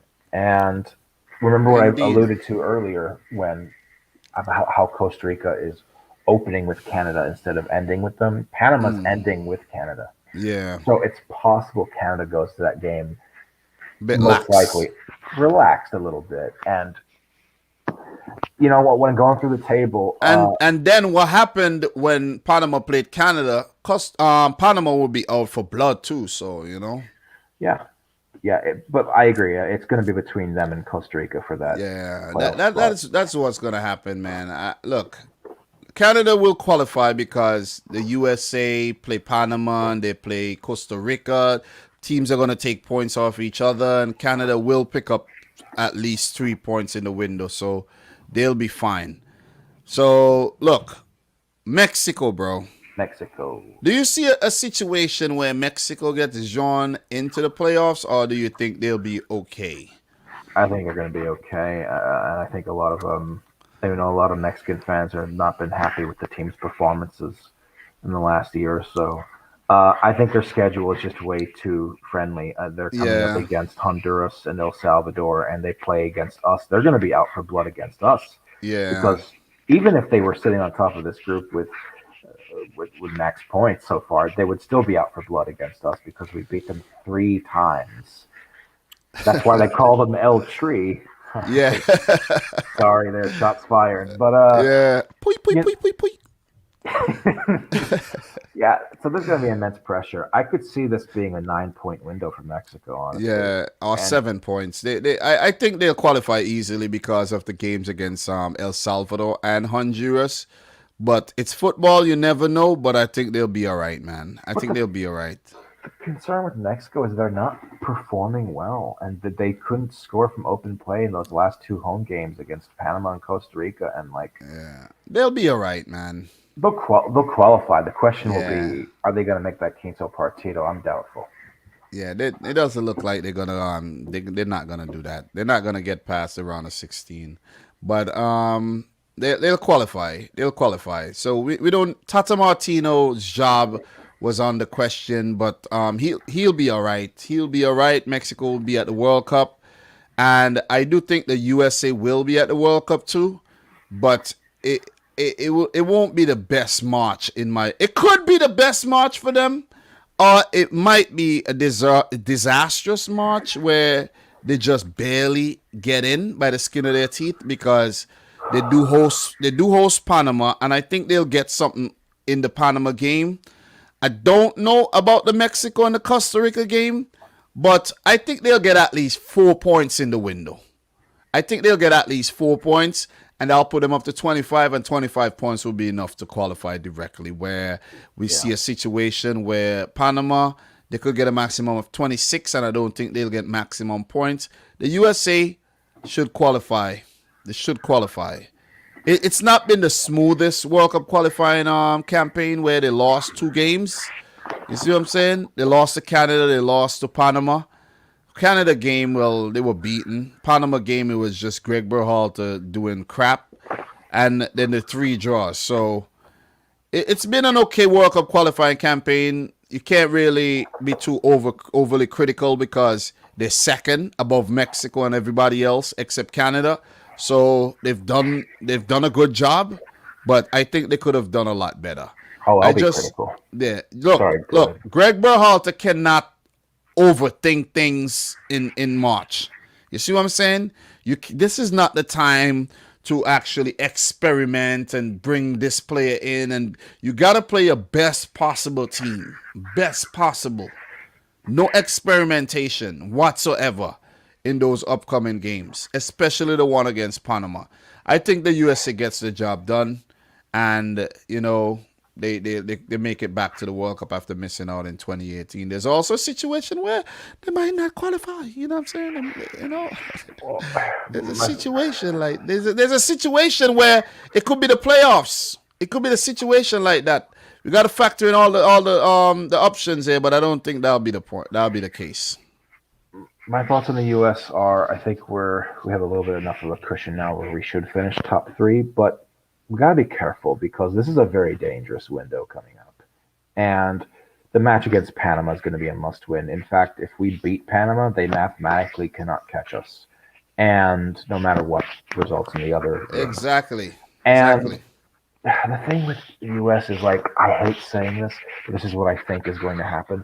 I think we're going to finish third when everything is said and done, just because of the schedule remaining And Yeah. we're going to finish with way more questions than answers. There's going to be talking points here and there about how we should have done better, how we should have picked up points where we dropped. And I have a lot of criticism, honestly. People looked at that last match against Honduras that we played in Minnesota and said, "Oh yeah, that was a good turnaround after that loss to Canada." We It was first of just all, cold. we beat. First of all, it was freezing. Second, we beat a team who has zero will to live anymore. Yeah. Third, all three of those goals came from set pieces. We couldn't. Our final product, we couldn't score. Whenever we went on the break, we couldn't score from open play. And I just feel like maybe I'm being pessimistic. I don't take a lot of positives from the last window, No, you're not. You're not. and I think we're going to finish below Canada and Mexico. We might actually just do it where we squeeze past the finish line. I do agree with you, though. I think that 4 points at least is on the cards. We'll get something either on the road in Mexico or in Costa Rica, maybe get a draw. But I'm not a fan of this guy. I think he's way out of his depth, and I think that his tenure with Hammarby in the fucking Swedish division exposed him hardcore. Just watch the boy Grego prove you wrong. I hope he does. I hope it's the worst. I hope it's the worst assessment I've ever given on. Look, the USA will qualify. He'll be in charge of at the World Cup, and let's see what the USA does at the World Cup. Look, Canada. Could we see a situation where Mexico surpassed Canada in the table too? Because it could happen. It could happen. But look, with Mexico 9 points, if Mexico get, let's say, 7 points, yeah, Canada tops the group. The Canada tops still. Well, if Mexico gets 9, they go to 30, and which means Canada would have to get at least 5, and so. Yeah, Canada gets the job done, bro. Canada beats Jamaica. Canada beats Jamaica, gets the 28 points.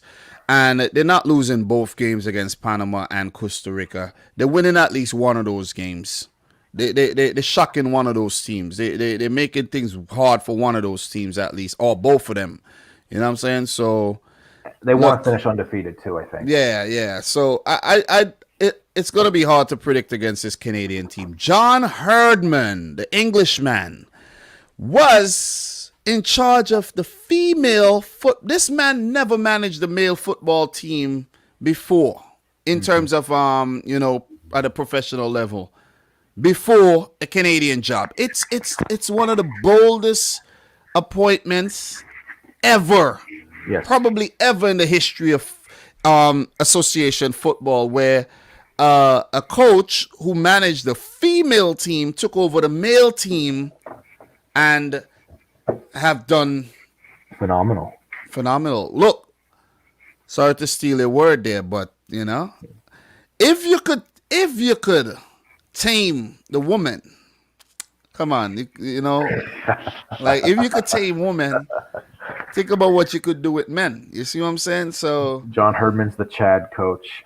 Look, his name is Herdman. Think about it. You see what I'm saying? Think about it, man. He brings everything together. Everything's together. And look, he's done a great job, man. Canada, wow.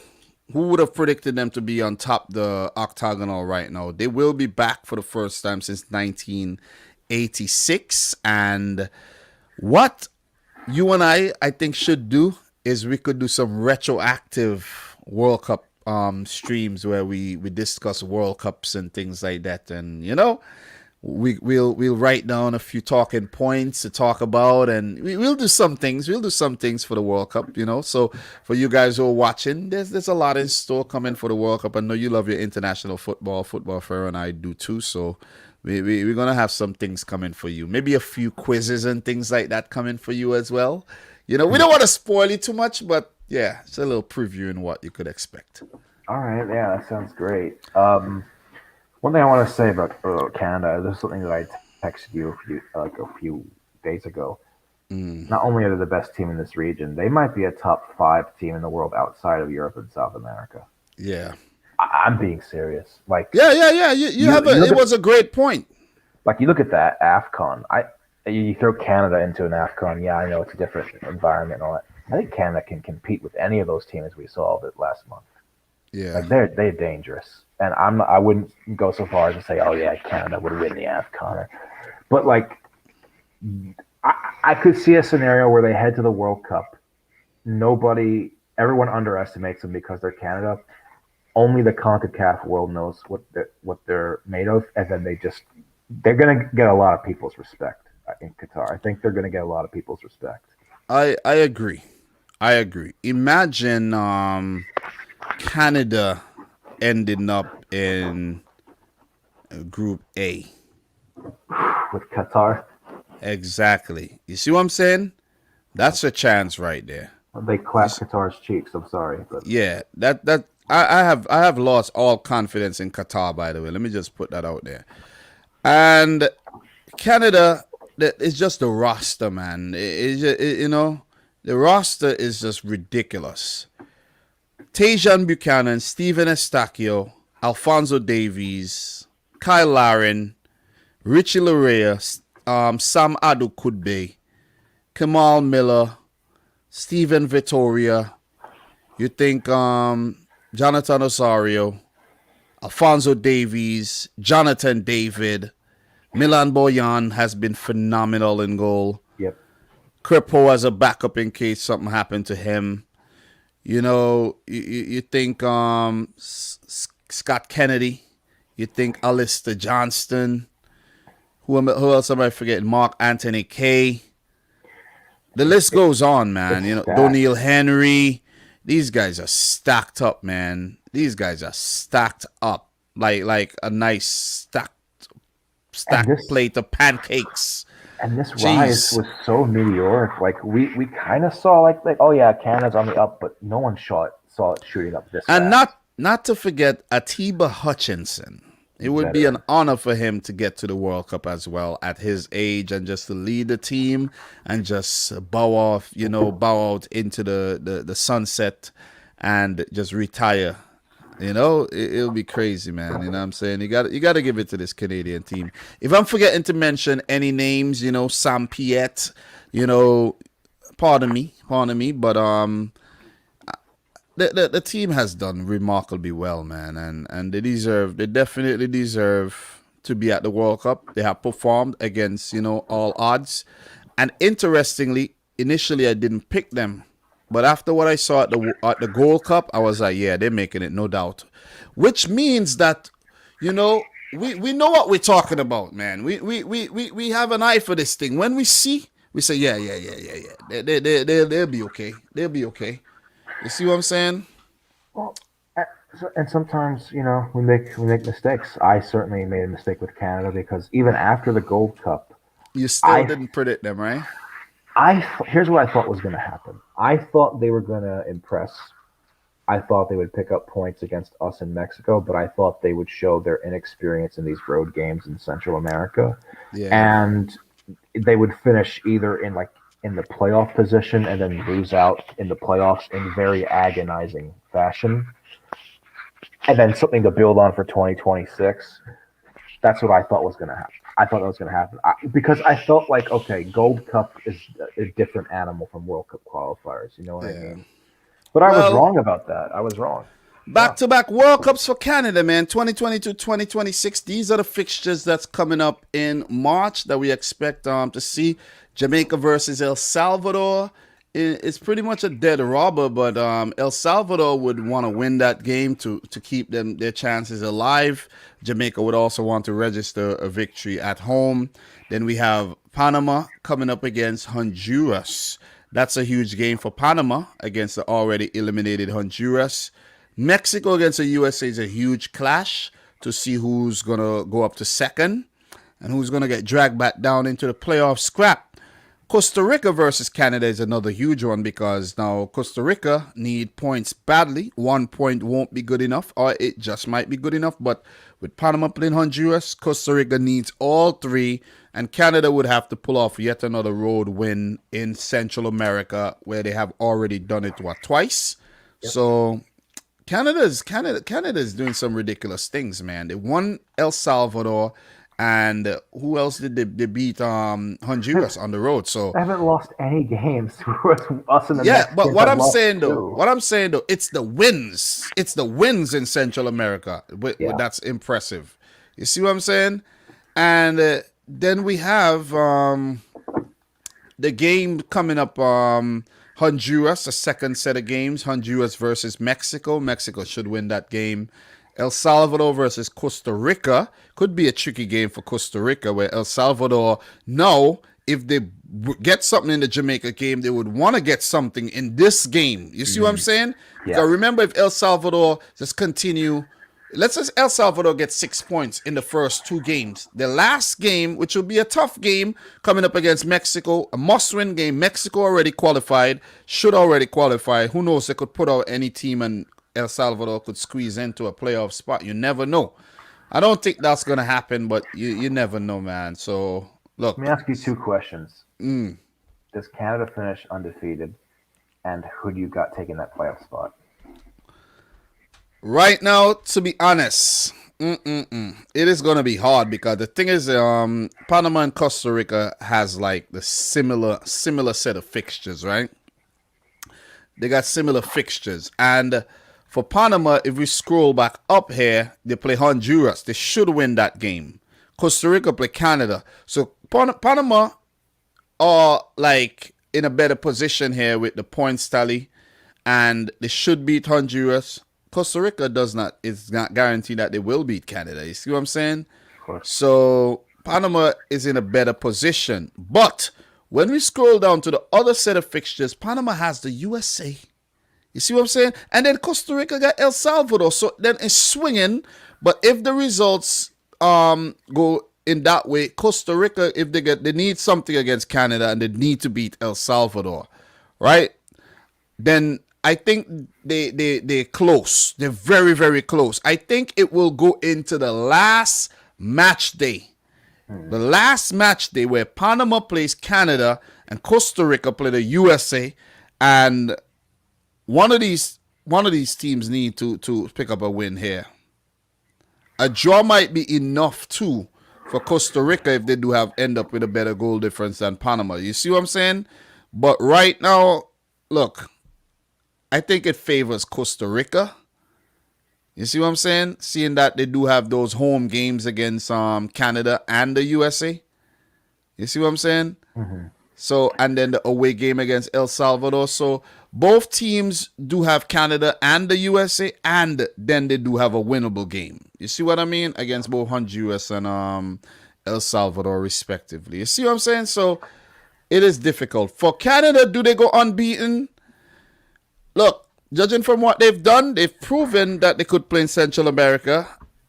I think they can, but it's 50-50 right now for me. It might not even matter if they go unbeaten. You see what I'm saying? Mm-hmm. Would we see is Alphonso Davies back in action for Bayern Munich or not? Do you know? No, I haven't checked. Yeah, so it's a situation where Alphonso Davies, it's okay. But Bayern Munich recently got beaten 4-2 by Bochum. I did see something on that. But Alphonso Davies is not yet involved. Yeah, so he's not yet involved in play. So he could miss out. But hopefully for Canada, they have him available for the World Cup, though. So just to finish up the fixtures here, second round there. Well, not the second round, but the 13th round. Honduras versus Mexico. El Salvador versus Costa Rica. Canada versus Jamaica. And the USA versus Panama. And then we have Mexico, El Salvador, Jamaica, Honduras, Panama, Canada, and the Costa Rica USA game. Those games are big games, bro. Oh, yeah. Those games are big games where, places are going to be up for grabs there. So, look, any closing thoughts on CONCACAF before we end this mammoth, comprehensive World Cup qualifying video where if we ever do have to do this again, it's going to be shorter and we're going to make predictions. You know what I'm saying? Yeah. I think this is very unlikely to happen, but imagine a scenario where, like, we're not qualified yet, and we go into that final match day against Costa Rica, and Oh then boy. Canada is undefeated, but they know that if they laid down and lost to Panama, they would keep us out. Do you? I always love thinking to myself, would they lose to spite us and keep us out, or would they want to remain undefeated? You know what I mean? They would. I don't think they lose on purpose, though. I think but we could see a situation where that happens. They could be very petty and put out like a weakest possible team, Yeah, like just play the backup guys and play them out of position. You know what I'm saying? yeah, And play like the third choice keeper and thing like that, and just end up play Cavallini up top. You see what I'm saying? Play like guys like Piet, Cavallini. Just bring in the backup guys, and yeah, there's a situation that could, like that. But I think the USA should be all right. Their destiny is in their own hands. It's up to the USA if they want to qualify. It's not up to Canada or any other team. sure. See what Yeah. I'm saying? So I do think it'll be Canada, the USA, and Mexico qualify, and Costa Rica might end up getting a playoff spot and eventually qualify for the World Cup, like barely, because of the quality of guys like Brian Ruiz, Joel Campbell, and of course Keylor Navas. I think that's gonna be the factor there. I'm leaning towards Panama on the playoff spot. Okay, But I agree okay. otherwise. But let's see what happened. But look, it was fun, bro. Almost 3 hours, and we did it seamlessly.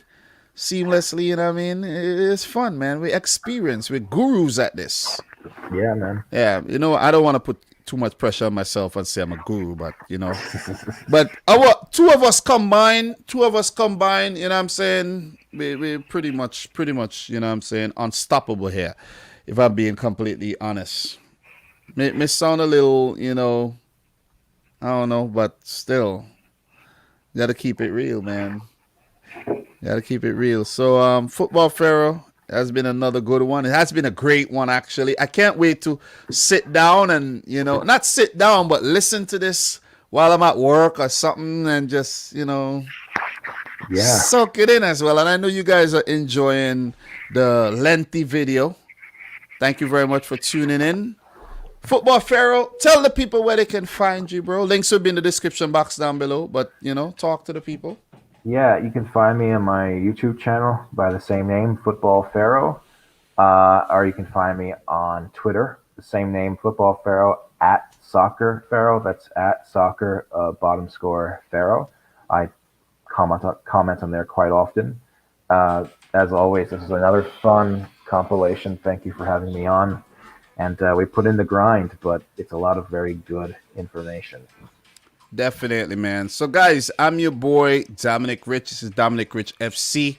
This is the place for World Cup qualifying. I've been doing World Cup qualifying since the preliminaries for Asia and Africa and these confederations, CONCACAF.